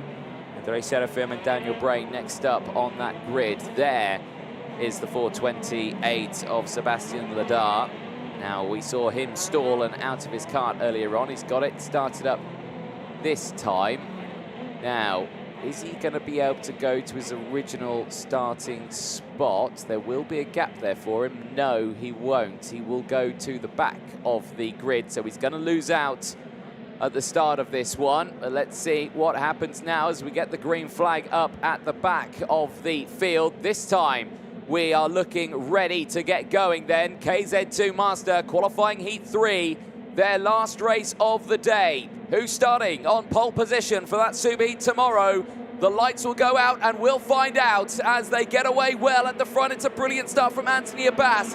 I think there was a jump start somewhere in the field, just not sure who it was, as Daniel Bray runs a little bit wide there, kicks up a little bit of dust, but holds on to third place as he tries to make his way round the likes of Ludovic Badet, who holds on to second place though, as they head down through the hairpin of turn number 5. Back uphill they go, in through turn 6, through turn 7, pushing their way up nicely now as the sun shines on them. Air temperature not increasing, still at 22 degrees. Again, I've said it time in and time out today, a beautiful day for racing. And we are seeing some brilliant stuff here from the Masters. Here was right on that rear bumper there is Daniel Bray. And he tries to get past Ludovic Badet, but he's going to try and hold on to this one.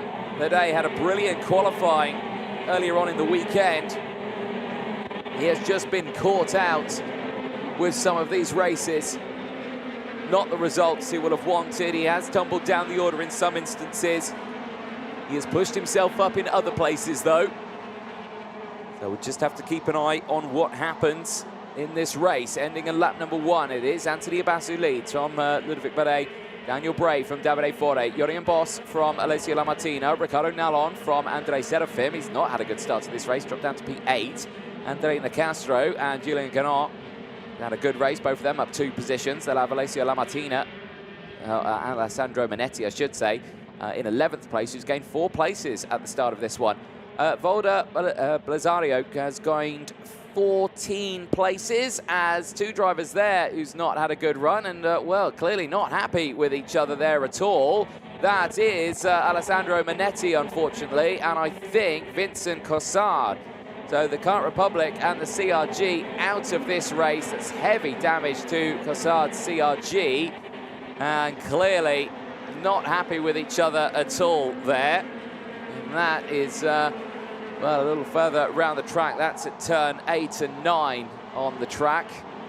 And that's certainly not gone their way. Alessio Lamartina now with the fastest lap of the race. Has pushed himself up the order here. So Timur Timozyanov, now the second biggest mover out there, 12 places gained. Zerio still with his 15 places gained, has had a good run in this race. Gandolfi getting past Gregory Lazar as well, so Ennio Gandolfi having a very strong performance here in his racing. Great to see him back in the world of KZ racing here in the Masters category. Still, Ludovic Badet holding on to 2nd place.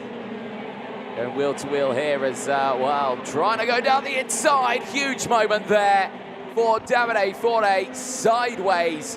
And Jorian Boss has to take evasive action to try and avoid a huge accident there. Incredible kart control. So Ludovic Badet there in 3rd place is holding off an almighty train of karts here. Daniel Bray has got up into 2nd place and is trying to close in on Anthony Abbas. But Abbas has broken away at the front here. He is 2 seconds further up the road. But Ludovic Badet right now has now got Alessio Lamartina just behind. There is Anthony Abbas. There is Daniel Bray. There is the battle for 3rd place.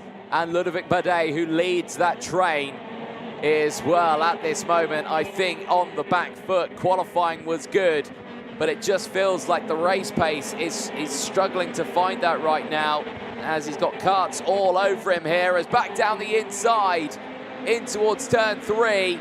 A huge send to the inside there for Alessio Lamartina, and I think he's just got it done. Davide Fore now on the rear bumper is the next driver to try and get past Ludovic Badet.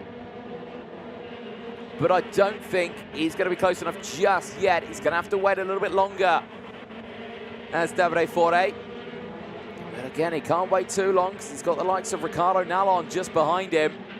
Nallon's looked quick in this one. Up 3 positions, so is Andrei Nicastro, though, up 4 positions. They're all wanting to get past, and they've actually just switched positions as well. So changes happening thick and fast in this order. Now pushes his way through.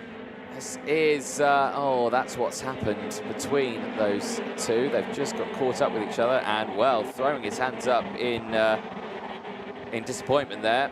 Alessandro Manetti clearly not happy with that incident between himself and Vincent Cossard from CRG. Unfortunately, despite any words that may have been said there, it's not going to help you get back in the race. And unfortunately, both of them out of this race. So we go on to lap 6 now. So they file themselves in order. Top 3 now clear and dry. Anthony Abbas, Daniel Bray, Alessio Lamartina, all fine. It's just this battle here. Ludovic Badet, who is just trying to hold on to result here. I mean, he's still got good results. He's 6th in the intermediate classification. So it's not been the end of the world for him.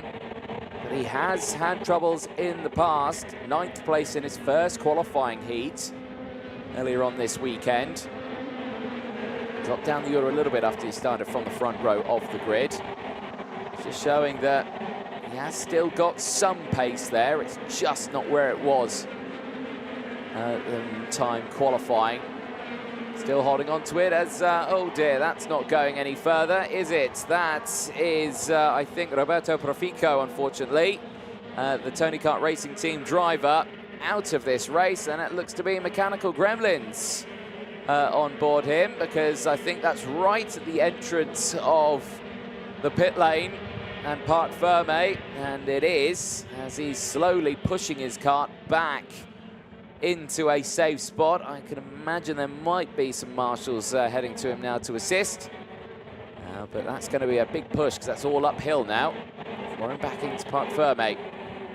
Eyes on the front runners then as they go through. Anthony Abbas still leading the way. Daniel Bray from Alessio Lamartina. And Bidet still holding on to that 4th place. Davide Fore has not managed to find a way past just yet. Ludovic Bidet holding on to it. I've got to say, Alessio Lamartina is doing a brilliant job of closing in on Daniel Bray. The battle for 2nd place certainly might be on. Keep an eye, though, on this 4th place battle. Pushing their way down now into the 2nd sector of this lap. Downhill again they go through 10, 11, 12 and 13. Very technical part of the circuit here as they climb back uphill. This is the battle for 2nd place. Daniel Bray and Alessio Lamartina. Line astern right now. Lamartina has closed in quite nicely here. They both lost time to the race leader. Anthony Abbas is some 3 seconds further up the road. He's got no drama here as down the inside goes Alessio Lamartina and takes 2nd place away into the braking zone of turn 2. We have seen that overtake time in, time out over the course of this weekend in all 3 classes. And we see it once more in the Masters final heat of the day. Alessio Lamartina up into 2nd place. We're on lap 9 of 10. Last lap board's going to be out this time. I do not think he's going to be able to close a 3.1 second gap. But again, we have seen dramatic things over this weekend. But I just don't think we're going to be that dramatic in thinking he can close a 3.4 second gap now for the race lead. There, Daniel Bray slotting into 3rd place. I've got to say, Ludovic Bidet has done a brilliant job holding on to P4 so far in this race. But now that we see that final lap board, I suspect it might get turned up to 11 for these drivers behind. And straight away, yes, we're seeing that. And already, I think Davide Fore's gone through. Riccardo Nallon and the Castro were attempting it there as well for P4. And it is Davide Fore and Ludovic Bidet has gone down to 8th place now. I think it was just a case of waiting for that final lap to really pull the pin and go for the move. But someone who has pulled the pin and gone for, well, no moves this weekend because he qualifies first and he's gone flag to flag in every single one of his races. Maximum points, 150 intermediate classification points will head to Anthony Abbas. A perfect day to start on pole position tomorrow for the Superheat in KZ2 Masters. It is Anthony Abbas who takes the win ahead of Alessio Lamartina. Daniel Bray finishes in 3rd place ahead of Davide Fore. Riccardo Nallon ahead of Andre Nicastro. Jorian Boss from Andre Serafim. Julien Guérin finishes inside the top 10 in P9 ahead of Ludovic Bidet, who finishes in 10th place. Timur Timosyanov, we didn't speak much about him in this race. 19 places gained to finish in P11. The same for Valda Lazario, also 19 places gained. And I suspect That's a half deployment of fresher tyres there to see what can happen, because of course tries to get a decent spot for that superheat tomorrow. Try and climb the order for the final. There's a look at your full race results there. That's Timo Tomazyanov, Jindřich Vaca finishing in 12th place. And it's Victor Jimenez, Hugo Marios in 14th place from Eduardo Martins. Rounding out the top 15, Blazario finishing in 16th place from Ladar, Thalhauser from Presti, Martins from Amaral, De Andrade finishing in 22nd place from Malcolm. Then it's Avila from Martins, Avanzato, Enzo, Gandolfi, and Ibrahimov rounding out the top 29. The retirements, Profico, Ladar, Minetti, Cossard, Luca, and of course the non-starter of Maurizio Giacchetti. But there is Anthony Abbas. Perfect day for him in the sunshine here in southern Portugal. He's looking to start on pole position tomorrow. We'll head down and chat to him in a few moments' time. But between now and then, we'll leave you with the highlights from that race as we head down to speak to Anthony Abbas, Orenda Motorsport, ending today on top and heading in tomorrow on pole position.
Well, down here in Parc Ferme with our multiple race winner for today, Anthony Abbas. A brilliant way to end it, absolutely superb, maximum points, and you start on pole tomorrow. How are you feeling?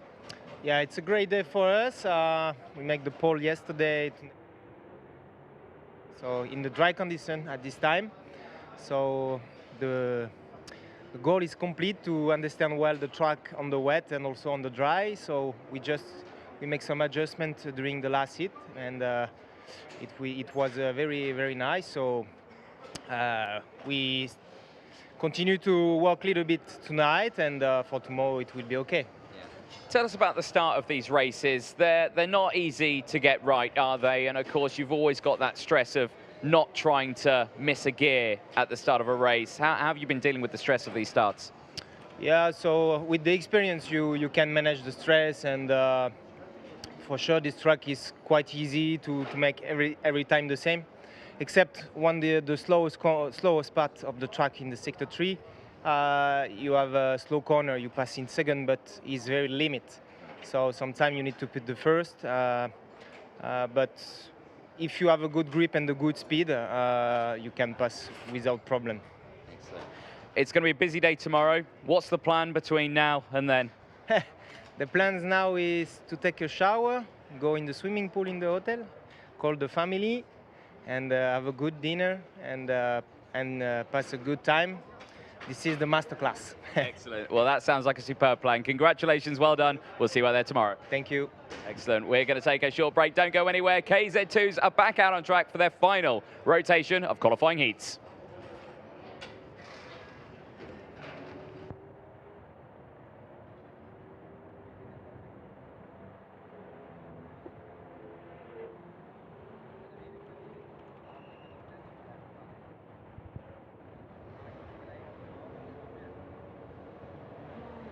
MVA is a multi-award-winning online school for pupils aged 10 to 18. We offer a flexible, personalised schedule, allowing students to learn on their own terms from anywhere in the world. A dynamic weekly timetable includes assemblies, e-learning, live lessons, one-to-one mentoring, and after-school clubs. Our high-performance club is specifically designed to support elite athletes. Specially trained mentors give weekly one-to-one sessions and report on academic progress and well-being. With over 300 pupils from 30 countries worldwide, MVA has redefined what's possible with 21st century learning, making it the perfect solution for balancing training and competition schedules with a world-class education.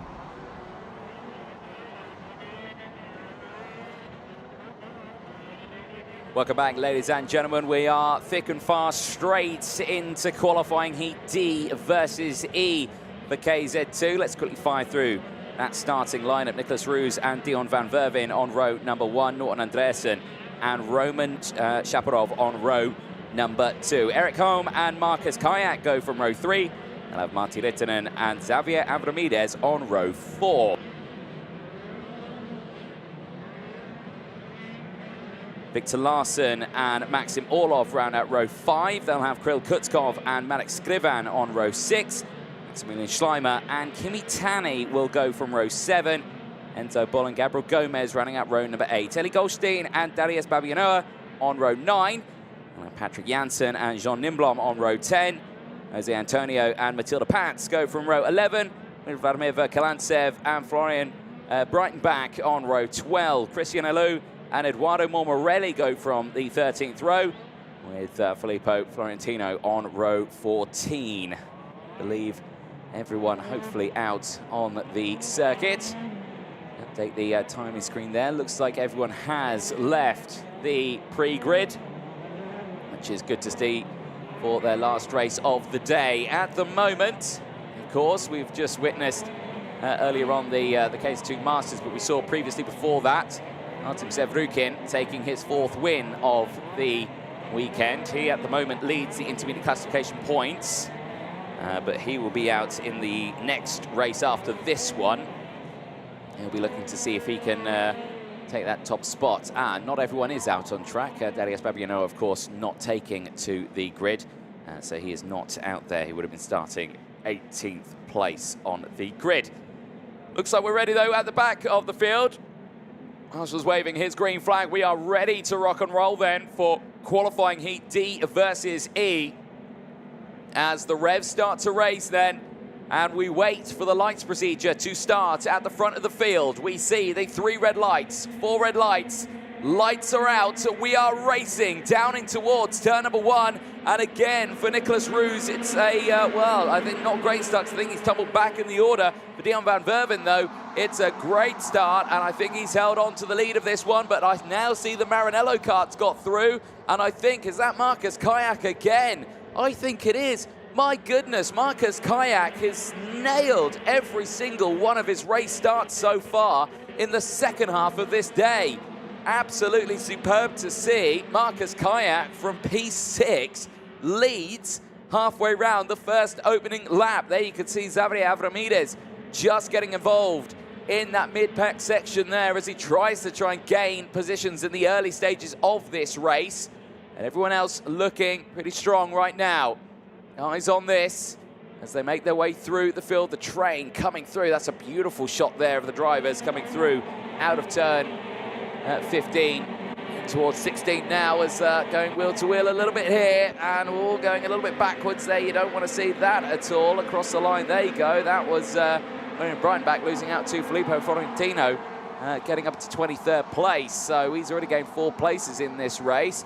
Vladimir Vankalantsev's gained 6 places. Marcus Kayak, who leads the way, has gained 5. So brilliant start to his race. Dion van Verven currently sitting in 2nd place. Nicholas Roos down to 3rd. Yeah, Roos didn't actually get the best getaway from pole position at the start of that one. Tumbled down the order. Back there in 3rd place, though, so has recovered well. Kayak looking very strong here. Marcus Kayak at this moment has got himself up to 2nd in the intermediate classifications. So he's done a brilliant job. There's Norton Andreasen battling away. Just lost out to Xavier Avramides. So Andreasen, who was on the back foot on the race earlier on today, wanting to see if he can fight back in this one, but he's under pressure. Maxim Orlov just behind. Maxim Orlov just alongside him. And now he's in front of him. He's got past, and unfortunately for Andreasen, it's another position loss as he tries to fight back in this one. Eric Holm is just behind him now. Marek Scriven as well. Klutzkov this time around having a much better start. We saw him lose out a lot earlier on as he went off the track there. Heavy on the brakes going Marek Scriven. He's trying to get out of that overtake on Eric Holm. Didn't want to lose that front nose cone. We have seen quite a few accidents into turn 8 and 9 over the course of the day. There though, Birilat, Kutzkov and Martti Rittinen trying to push themselves up through now in this order. So everyone at the moment on a pretty open start right now. No real gains or losses of positions, but well, Xavier Avramides riding the rear bumper of Roman Sharapov. There you can see Sharapov in the 5:44, currently in P4. Looking comfortable, but not comfortable enough because, like you say, Avramides rides on that rear bumper, and Orlov there for company as well. And we'll keep a close eye on this, any position change, and well, that's not going to help the situation, isn't it, for the drivers ahead. Maxim Orlov, fastest lap of the race. Looking like he wants to really pile on that pressure now. These drivers ahead. Keep an eye on them, though, as this goes forward.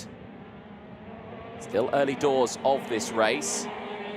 Let's see what happens. We have seen some drivers push out the new tyres so far in this race. Avramides is one of them. Orlov as well. Brand new set of tyres on the left-hand side of their car. Does seem to be working for them as they look for the moves down the inside as well. One driver who hasn't deployed any fresh tyres is Marcus Kayak. But he leads the way now by 0.7 of a second, and it seems to be working for him. Still looking strong here, as both Xavier Avramides and Maxim Orlov have got past Shaparov. And he's down to 6th place now. Andreasen just behind, trying to close in. The next target for these two with their brand new set of left-hand tyres will be Nicholas Roos, who was the pole sitter from this race. Might be in a spot of bother here. They can close in now, and well, there's quite a bit of real estate between themselves. Now 2 seconds between themselves and Roos up ahead, so we'll keep an eye on that gap.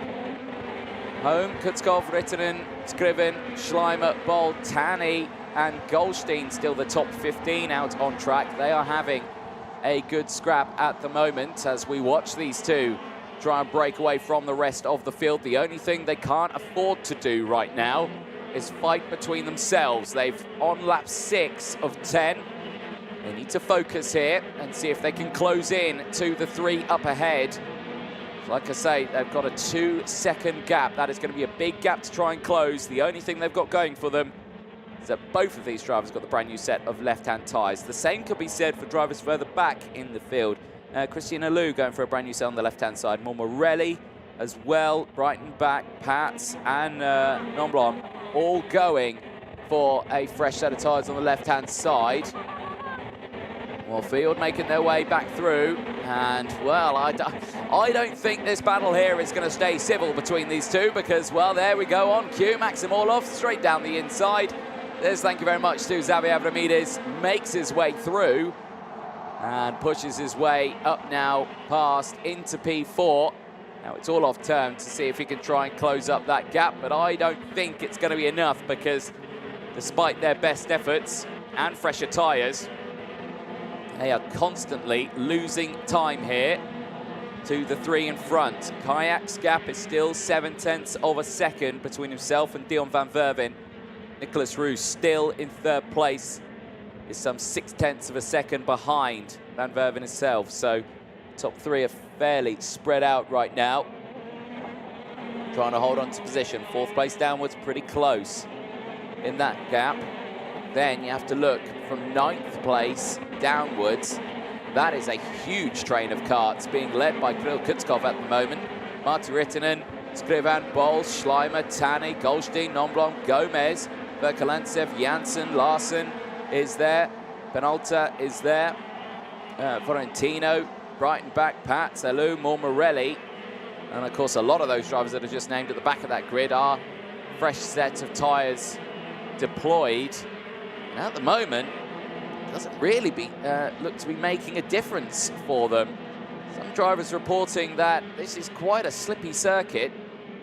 And when you look at the track as well, you don't see a deep racing line where the rubber's gone down, and that can be excused a little bit because we've had a lot of rain. You can see, obviously, the rubber has gone down in some parts of the track. You can see it there through the last 2 corners. You can see it in some of the tight corners as well at the exit of turn number 10 through there and 11. But on some other parts, it doesn't look like any rubber has gone down at all, despite the fact these drivers have been pushing hard throughout. There is Gomez, a little further down in the order. He's now behind Eli Goldstein. Gomez back up into his original starting spot of P16. So I think Gomez actually just got past Goldstein as well, actually, because that looks to be a CRG in front of the TB Kart Racing Team driver. It is indeed. So Gomez up to P15 now, and the same with Christian Alou, who's got back past Eduardo Morelli. They have changed back into their original positions as well, 25th and 26th. Back of the field on that last rotation of Sector 1. Lap number 9 of 10. Race time very quickly running out then for KZ2 in their last race of the day. Dion van Verven's done everything he can do, but off the track and getting caught out. 2 karts will tumble down the order, and that is a disaster. Jean Nomblom and the 582 of Eli Goldstein. They were 18th and 19th on track, and now they are broken on the sidelines, and it looks like Eli Goldstein is not over with this discussion. Is heading over to Jean Nomblom, and is not happy at all. And I'm sure the words that he is saying right now are not going to be too pleasant, but Jean Nomblom just sitting there and listening. But that is not what you want to see at all for both those drivers, especially so late on in this race. We are on the last lap of this race as well. And there is the top tip 3 going through, and still Goldstein giving his words of opinions. But there on your screen for the first time this weekend, Marcus Kayak is going to take a qualifying heat win. And he's going to end his day leading the intermediate classifications. But of course, with the races that we've got coming up, I suspect that may not stay the story for much longer. Of course, I could eat my own words there. We have no idea what's going to happen in the next races. So Marcus Kayak right now pushing himself up to second. Dion van Verben finishing in second on track and claiming the lead of the intermediate classifications. Nicholas Roos third in the race, bumping himself up to fifth in the intermediate classifications.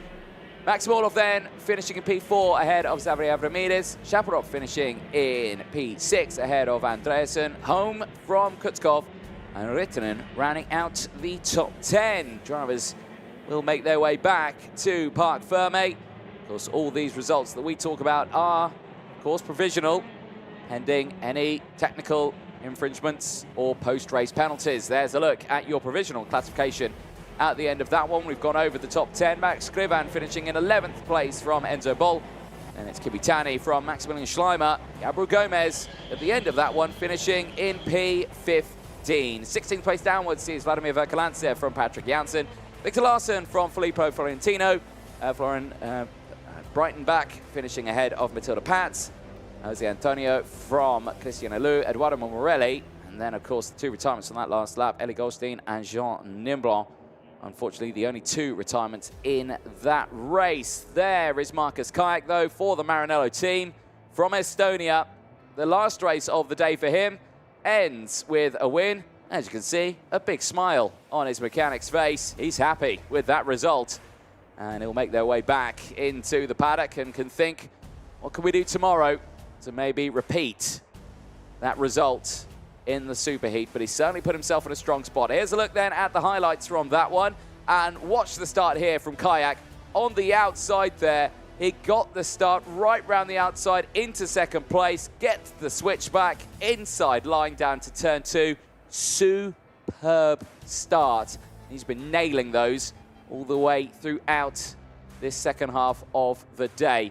Rest of the racing getting underway. Relatively calm race for the majority of it. Onto lap number 3 there. Simon Billman getting a little bit caught out. Matilda Pats sending it down the inside, trying to get the moves done at the back of the field there. Simon Billman, though, would be able to push a little further up the order, but still having a relatively decent race nonetheless. Actually, I think it's Patrick Janssen who was the driver who we saw going through there. I think another one of the Synergy chassis. There, until the final lap of this race, a huge moment there, straight down the inside. And I think John Nimblom just trying to carry a bit too much speed. And Goldstein, I think, completely just lost for words until he figured out what words to say, and I can guarantee they probably weren't too friendly. Marcus Kayak over the line, though, claims his first win of the weekend, and for the Maranello factory team, delivers a brilliant result there. Penultimate race is coming up next. Qualifying Heat A versus F is a few moments away from starting, and there you will see Artem Sevrukin starting on the front row for this one. He will have Mateusz Bergel for company alongside. But again, we'll have to see what happens because, well, in this race, tyres have been deployed by many drivers. But we'll talk about that a little bit later on because actually it's probably going to be easy to talk about the drivers who haven't deployed about tyres. Yenis Savico, who's starting this one on the second row of the grid, the driver from Spain, is certainly looking forward to seeing what he can do. And let's see what happens. He has adorned a brand new set of tyres on his left-hand side. There is a mixture of drivers who've gone left-hand side and some on the right-hand side. So we'll try and work our way through that grid to see who has done what. Let's see the lineup then for this one. Well, there you can see the brand new set of tyres on the left-hand side for Yenis Savico as we go on board with him as they leave Parc Ferme. Or I say Parc Ferme leave the dummy grid, the pre-grid, before heading out onto the circuit. One car going very slowly out on the track. It's a CRG, not sure who that is. But let's take you through the starting lineup for this final race of the day for Groups A versus F. Artem Sevrukin and Mateusz Bergel start on row number 1. Matis Morgato and Yenis Savico on row 2. Artemi Troitsky and Kasper Schulmans go from row 3. They'll have Simon Billman and Christian de Klein on row 4. Duo Valtonen is going to be on his own on row number 5, as Fuglesang is not going to be there. Tim Licati starting on row 6. We'll have Alvar Simasvara for company on row 6. Karol Pasovic and Gavin Luye will go from row 7. They'll have Jokubas Bogdanovicius on row 8. They'll have Santiago de Costa Ribeiro for company from Portugal on row 8. Jan-Luca Wertmann and Alessio Pacini go from row 9. They'll have Alfredino Biapina and Arthur Pulain, on row 10. And Francisco Paredes and Zoe Florescu on row 11. Jens Streyer and Ulis Lassen go from row 12. They'll have Emmanuel Mai and Pavo Tonteri on row 13. Ruben Kaifer rounds out the 26-kart field due to Fuglesang not being out on track. We will talk about those tyres a little bit later on in the race, but like I say, some drivers who have not deployed them, while there are a few, they may have deployed them earlier on in the weekend, not too sure, or they could be saving them for tomorrow if they feel like they've done enough right now to not really warrant using them over the course of these qualifying heats. They might have been able to save these Dunlop tyres for tomorrow. You can see the drivers at the front getting themselves lined up, ready to go for this race. Live on board there with Yenis Savico, who starts on the outside of row number 2. We have just seen Marcus Kayak take a race win from the outside of row number 3. So what could Yenis Savico do with those brand new set of tyres affixed upon his kart? The only problem is everyone around him has also put a brand new set of tyres on the left-hand side of his kart, so he's not the only one out there. Last two karts line up at the back of the field. Ruben Kaifer and Pavo Tonteri round out the field as the green flag waves at the back. Penultimate race of the day, and could we see a new intermediate classification points leader? We're about to find out as the 4 red lights go out and we are racing in KZ2. It's a brilliant start for Mateusz Bergel, takes the lead away from Artem Sevrukin as he slots down into second place as they head down in towards turns 2 and 3 for the first time. Does everyone get through cleanly? The answer to that is yes. Through turn 4 and down into the hairpin of turn number 5. It's a good getaway, but it's a nice clean getaway for the top 4. Looks like Morgazo's hold on to 3rd place. Yenis Savico's held on to P4. He's not been able to capitalise on the outside line and on that racing line, of course, but he stays there in P4 right now as they try to break away from the rest of the field. But everyone else looking pretty strong right now. The Maranello kart having a good getaway. That could be Christian de Klein, who has had a good start there and is up a fair few places. There you can see Artemi Troitsky really struggling with traction out there. Of course, I think he has deployed a brand new set of tyres. No, he hasn't. He has not deployed fresh tyres out there. That might be the reason why he is just struggling a little bit to get the power down. Out of the start-finish straight back through turn number 1. Let's take you through the full starting lineup. It is Bergel from Sevrukin, Morgato from Savico, de Klein from Schulmans, Billman from Valtonen, Licati from Troitsky, Simasvara from Lurie. Pasovic has just gone down. Pacini up to 13th place. Tonteri, Pavo Tonteri, 11 places gained on the opening lap, is there in P15. Absolutely superb start then for Pavo Tonteri, pushing his way through. He's focused on this one here, though. It's Bergel, Sevrukin, Morgato and Savico. 1, 2, 3, 4 right now, but only Bergel and Sevrukin have switched places. Well, Sevrukin has yet to lose a race so far this weekend. We go on board with Yenis Savico in 4th place. You can just see there, he's just losing touch with the 3 up ahead. You can imagine as soon as they start battling, which they will, I suspect we might see this 4-cut battle ensue just that little bit more. Like we were saying, Artem Sevrukin yet to lose a race so far. He still leads the intermediate classification by a fair chunk of points. I mean, he would have to really have a bad result in this if he wants to lose his points lead right now, but Savrukhin is looking incredibly strong and has looked strong all weekend. To say 4 out of 5 qualifying heat wins. There's yellow flags up in the background there, and there's a CRG, I think, that's going very slowly, and I think that's Alvar Simasvara out of this race. Still focusing with the top 2. Here we go, side by side for the lead, though. Down in towards turn number 1, and Savrukhin takes the lead on lap number 4. Artem Savrukhin reclaiming it. And again, he just likes carrying the speed there through turn number 1. And this could be a carbon copy of what we saw earlier on from Artem Savrukhin.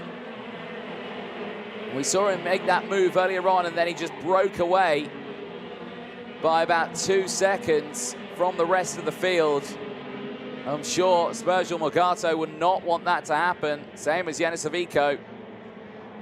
But maximum points, he's looking to be undefeated here so far. Outright pole in time qualifying for KZ2. And he's looking for his 5th qualifying heat win here.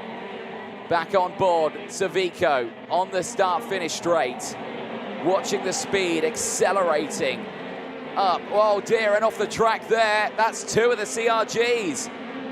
Going off the track, that is Jan-Luca Wertmann and Jokubas Bogdanovicius off the circuits. And the 2 teammates tangling at turn 16. They've broken the cardinal rule of racing. Do not hit your teammates. And that's exactly what they've done. What's happened? Oh, they've just come together. It's literally all it is. One kart turns in, the other one's on the inside, sandwiched together and out of the race. Never a nice thing, but it does happen. As we cut back now to Yanis Savico with his live on board. And you can see here now, still behind Morgato. It's closed in on Morgato. But right now, we just have to stay focused and see what happens here. Savrukhin still looking strong, though. Trying to break away. Gap 0.4 of a second. Gotta say, Casper Schurmans has been looking strong as well. 1 position he's gained so far in this, but he is closing in on Yanis Savico up ahead. So Savico, I can imagine, is going to be under pressure, heavy under braking in towards 8 and 9. This is where it starts to go downhill now. You get the beautiful views in the foreground there. That would probably be the biggest distraction for a driver, as down the inside goes Morgato, sends it through on turn 13, gets up into 2nd place, and now Matteo Spergel is going to be under pressure from Savico behind, unless he can try and retaliate, and I don't think he can. Now Morgato, we have seen him already once before when he got up to 2nd place, close in on a race leader. Can he do it again right now? The gap's only 0.6 of a second. It's a much smaller gap this time around, and he's still got 4 laps to do it. So let's see what happens here. Casper Schurmans, though, is the fastest driver on circuit and has closed up to the back of Yanis Savico. This is the battle for P4 on track. And Yanis Savico, who have been watching for some time in this race, Vara is on board, and as we say it, back on it. Watch them go, climb up the hill now through 13, 14, 15. There you can see the undulation again, a little sharper incline uphill. You can see using all the track there, carrying it through. Positive camber, then it flattens out. Back downhill they go, flat out through turn 1, accelerating up to 161 kilometers an hour. But no change between those drivers. Savico holding on to P4. Oh, we're not for much longer. Down the inside goes Schurmans. And Schurmans forces the move there down the inside. Savico was trying to keep that door closed. But you could just see the nose cone bending in when it just clipped that rear bumper, trying to squeeze past.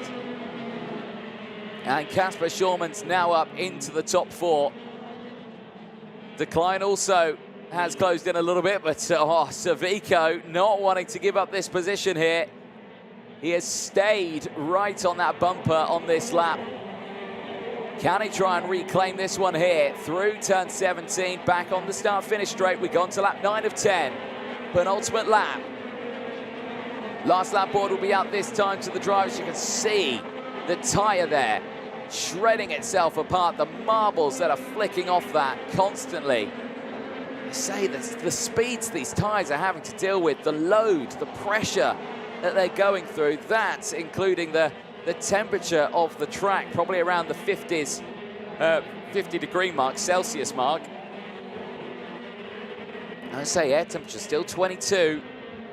But a beautiful day here, beautiful blue sky all around us.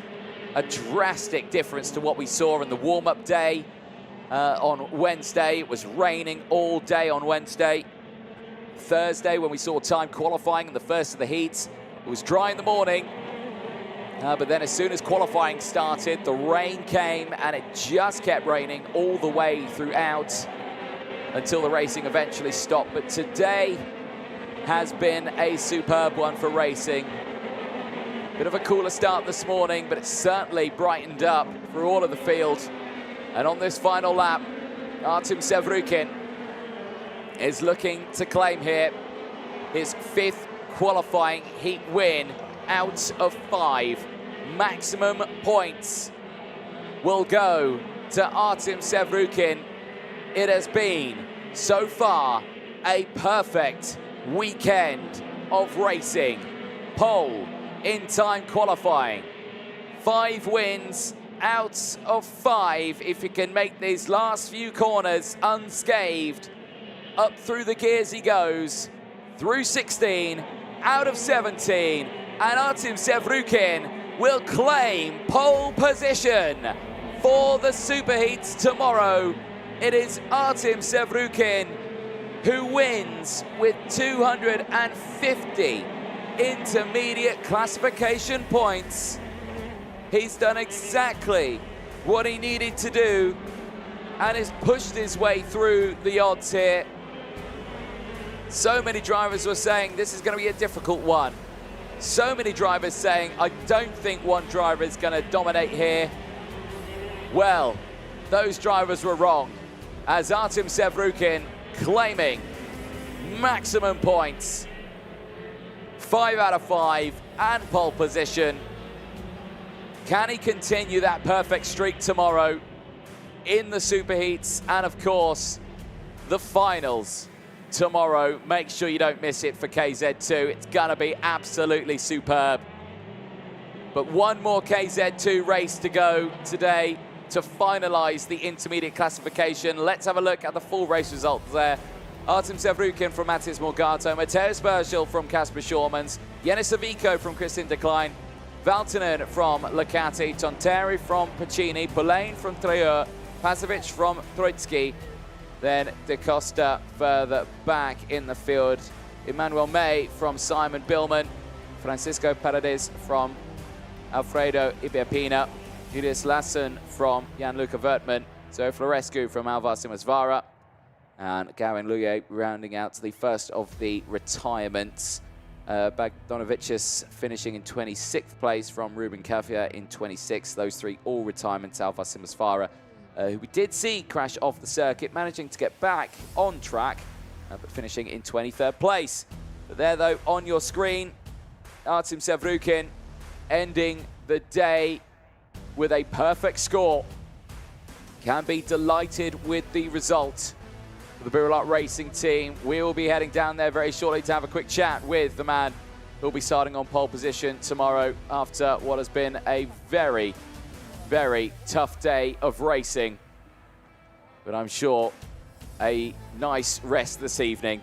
We'll leave you with the highlights from that race. We'll be down to speak to our race winner in a few moments' time.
Well, we're down here in Parc Fermé with a 5-time race winner today, Artem Sevrukin. That is a perfect score, 250 points and a pole position in qualifying.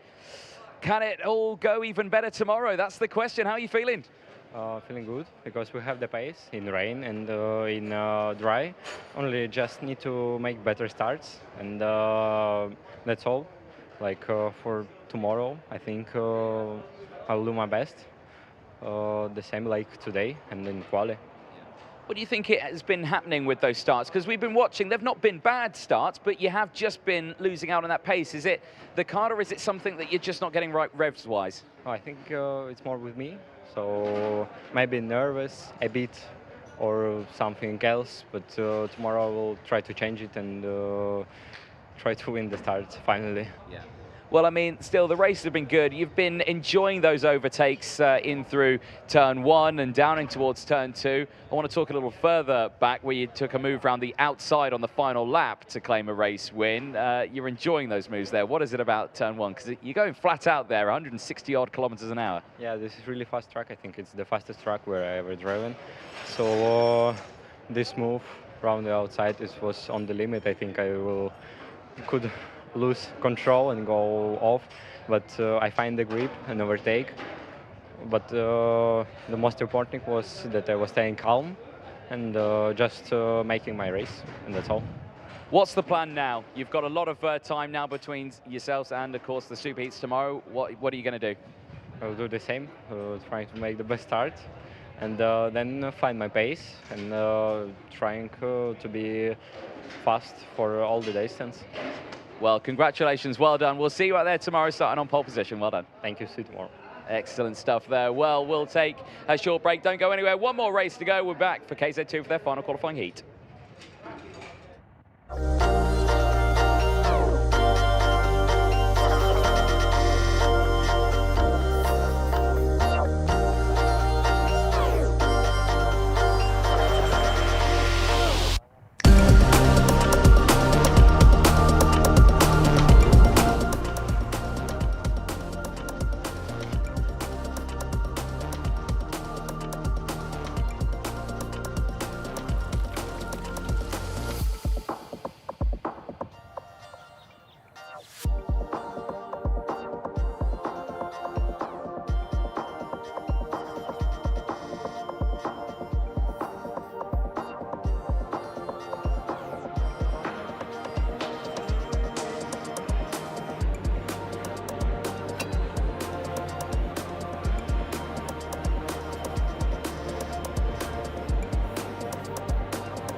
Well, welcome back, ladies and gentlemen, for the final race of the day for the champions of the future shifters here in Portimão in the south of Portugal. It is qualifying Heat B versus C. That is out on track. Let's take you through that full starting lineup. We will have the likes of Daniel Vasile starting on pole position. He'll be joined by fellow Berolard teammates Jean Louillet. We'll have Nacho Tunion and Christian Batuca on row 2. Timo Jungling and Ken Algri will go from row 3. We'll have Anatoly Kavalkin and Igor Nozov on row 4. Jonathan Rousseau and the likes of Sotiropoulos will be going from row number 5. They'll round out the top 10.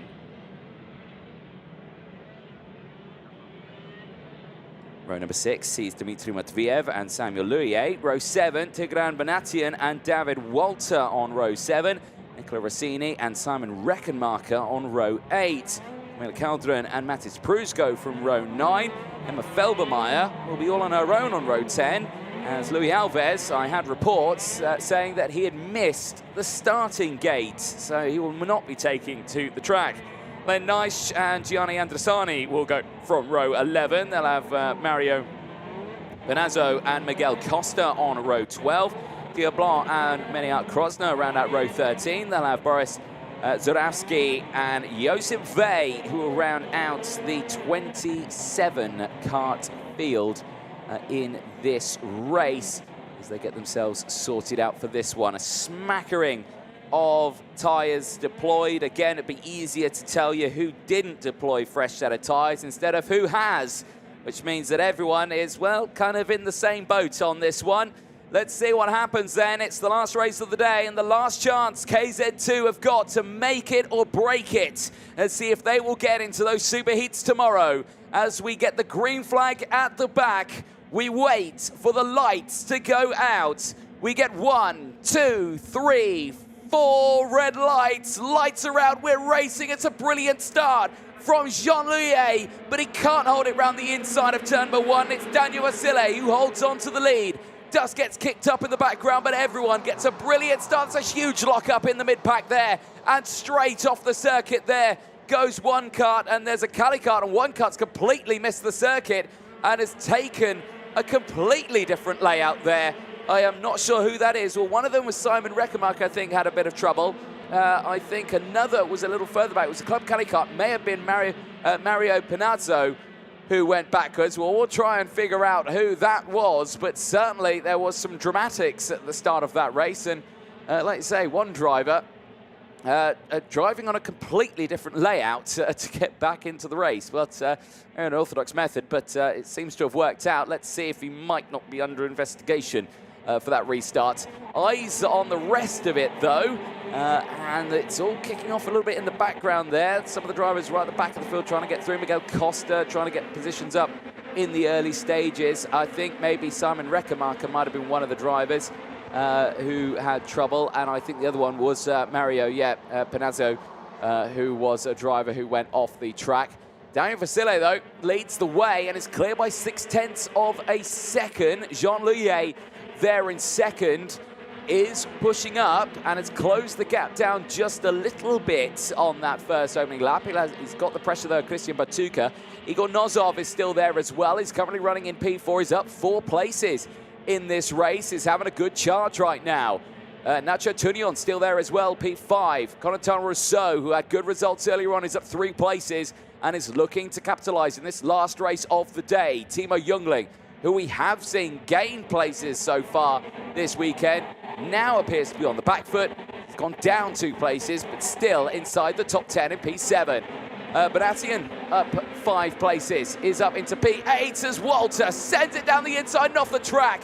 Goes both of them, and David Walter with Matthias Prus go wheel to wheel through turn 1, and Prus kicks up all the dust and more at the exit, and he will tumble down the order now as they go through. And Matthias Prus, yeah, the dust is still there. There's quite a bit of wind here, so it should clear quite quickly. But yeah, that is not the way you want to see a move there through turn 1. We have seen overtakes through turn 1 that have ended absolutely fine, but that was 2 drivers there who didn't want to give any more room than what they could or what they needed to.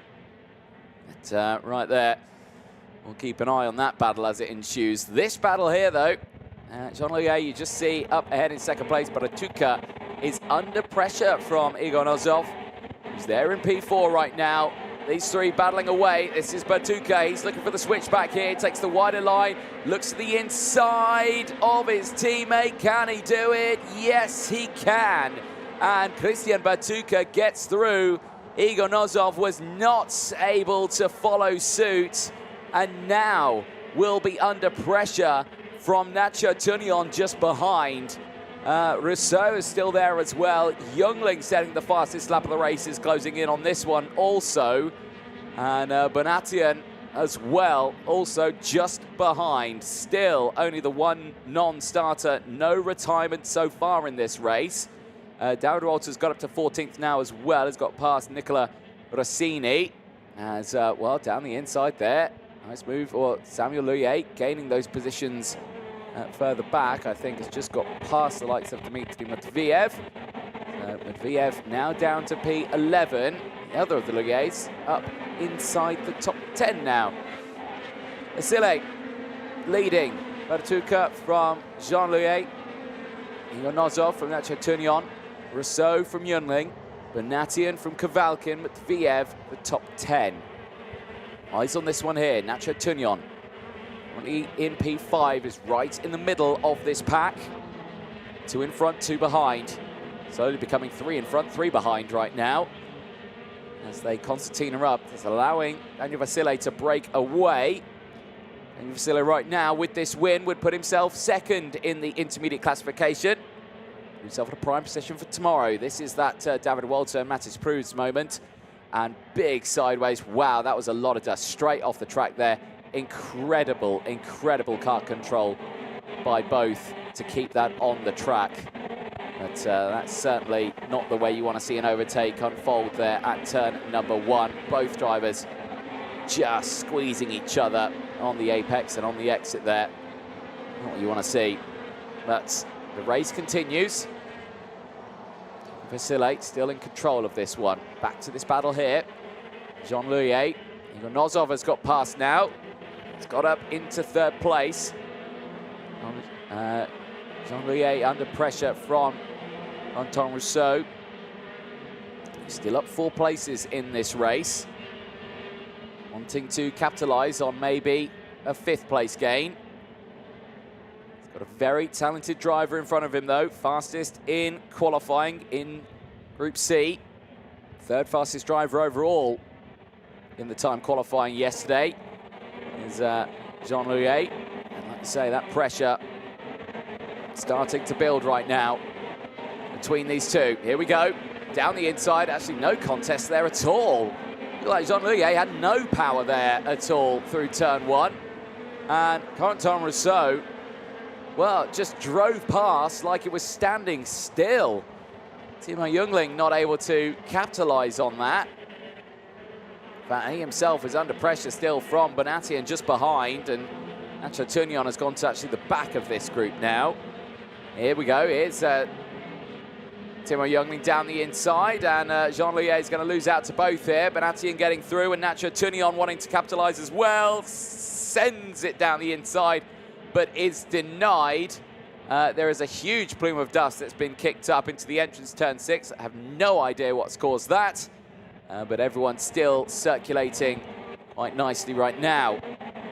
So, update then as we go on to lap number 8. Vasile from Batuka, Nozov now into 3rd place from Corentin Rousseau. Timo Jungling now 5th. Bonatian, this might be the reason why we saw the dust. The 546 going very slow. That's Meniat Krosner for the TB Racing team. Out of the race and heads in to Parc Ferme, going no further. Anatoly Kavalkin, as he had a problem out on circuit, he's just dropped down a few spots in this race. It's just dropped down past behind David Walter. It's dropped into 13th place out there. No in-race time penalties applied. So not quite sure what that's for. Eyes on this one though, as at the moment, Timo Jungling is holding on to P5 right now. But Bonatian and Nacho Tunion at the moment looking a little bit more feisty just behind. There is Corentin Rousseau. Jungling's managed to just get past that now. And like you say, trying to close into Igor Nozov. Nozov under pressure, well, not under pressure, piling on the pressure, I should say, to Christian Batuka. And for 2nd place is on. Vasile, well, his gap's come down as well. Batuka's closed it down to 0.8 of a second. And I suspect with this about to kick off, that gap may disappear. And I suspect it will go up. Even more dust getting kicked up here on the track. Drivers are being a bit feisty there. Some drivers really trying to get through from the back of the field now. Remember, this could be some drivers' last race of the weekend in the class. Remember, only 72 get to go through. I believe we had around 90 KZ2s enter into this weekend as we go on to the final lap of the race. And Vasile then, the gap is back to 1 second.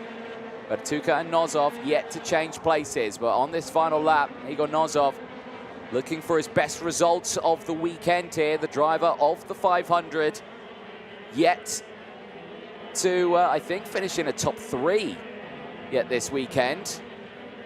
So it'll be curious to see if he will stay there in 3rd place or will think, no, I want P2. Let's find out. If Batuka goes defensive, we know it's going to happen. He's checking over the shoulder, and he is going defensive. Defensive into 13 there. He's going to suffer on the exit, but he's going to block the door. He's going to deny Igor Nozov a chance to get through, and that was the only attempt. Daniel Vasile, though, he'll end the day in a strong position over the line. He wins his final race of the day, and he will secure pole position for Superheat 2 tomorrow. That is going to be a fantastic one to watch tomorrow. Make sure you don't miss that one, either of the Superheats, in fact. Confirms it, though. Your pole sitters for it, Artem Sevrukin with maximum points starts on pole for Superheat 1 tomorrow. And Daniel Vasile, the race winner in this last race of the day, secures pole position for Superheat 2 tomorrow. Dion van Verven will start alongside Artem Sevrukin on the front row. Marcus Kayak will start alongside Daniel Vasile tomorrow for Superheat 2. And, well, for Daniel Vasile, I would be slightly worried about that because Kayak's race starts have been absolutely on it. There's a look at the full classifications at the end of that one. Daniel Vasile from Christian Batuka, Igor Nozov from Timo Jungling, Corentin Rousseau from Tigran Banatian, Nacho Tunion from Jean Luye, Samuel Luye from Dmitry Matveyev, from the rest of the field, Soti Rapolis finishing as well in P11, Volta from Kavalkin, Algrave from Rossani, Andrusani from Costa, Len Nice from Emma Felbermeyer, Simon Reckenmarker from Josip Vey, Matix Bruce from Tia Blon, Mario Pinazzo from Camilo Calderon, and Boris Zarowski finishing in 26th place. Only the one retirement, Meniat Krosner for the TBK Racing team. That man there on your screen, Daniel Vasile, a brilliant result in time qualifying, the 3rd fastest driver, and now starting on pole position for Superheat 2 tomorrow. We'll leave you with the highlights as we head down to Parc Fermé to go chat for your pole sitter for Superheat 2.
In Parc Fermé, and here with our pole sitter for Superheat 2 tomorrow, Daniel Vasile. Brilliant result for you, and what a way to end a day, a pole position. Thank you so much. To be honest, I didn't expect to win all the hits today, but yeah, it was a happy surprise, and well, let's hope to keep it up also tomorrow. let's talk about those races, because of course they've been tough at the start, getting away, but you've managed to hold off a lot of drivers who've been very quick out there. Tell us just how has it been to race around here today? Was pretty, honestly, the track is amazing. I really like it a lot, but the wind is quite difficult to be, especially in the first place, because sometimes, and especially the heat before was a lot of wind, and I don't know, especially, and the first corner was behaving from lap to lap was behaving quite strange, but yeah, I was keeping it calm through that part of the track and pushing in the others. Tomorrow as well is going to be a busy day. You've got superheats to deal with. You'll be starting alongside a driver, Marcus Kayak, who has been nailing the race starts here. Is that a concern for you? No, not for me. Not for you. You're confident about what you can do tomorrow. Brilliant. I love it. Well, what's the plan now for tonight? What are you going to do? Well, we're going to think, analyze a bit of the data and look where we can improve. Yeah, we'll try for sure some things tomorrow, and hopefully improvements. Excellent. Well, best of luck. Congratulations. Well done. We'll see you out there in pole position tomorrow. Thank you. Excellent stuff there from our two pole sitters from the end of the qualifying heats phase. For Artem Sevrukin and for Daniel Vasila, they start on pole position for the KZ2s as well, for Anthony Mass in KZ2 Masters, and of course the rest in KZ. It's been a brilliant day of racing, but we're all done and dusted here now for the qualifying heats. We'll be back live tomorrow for all of the racing, for the super heats, and of course those all-important finals. Make sure you don't miss it. Set your alarms, check that timetable. It's going to be a very busy day. From us here, though, in Portimão for the champions of the future shifters, it is goodbye for now.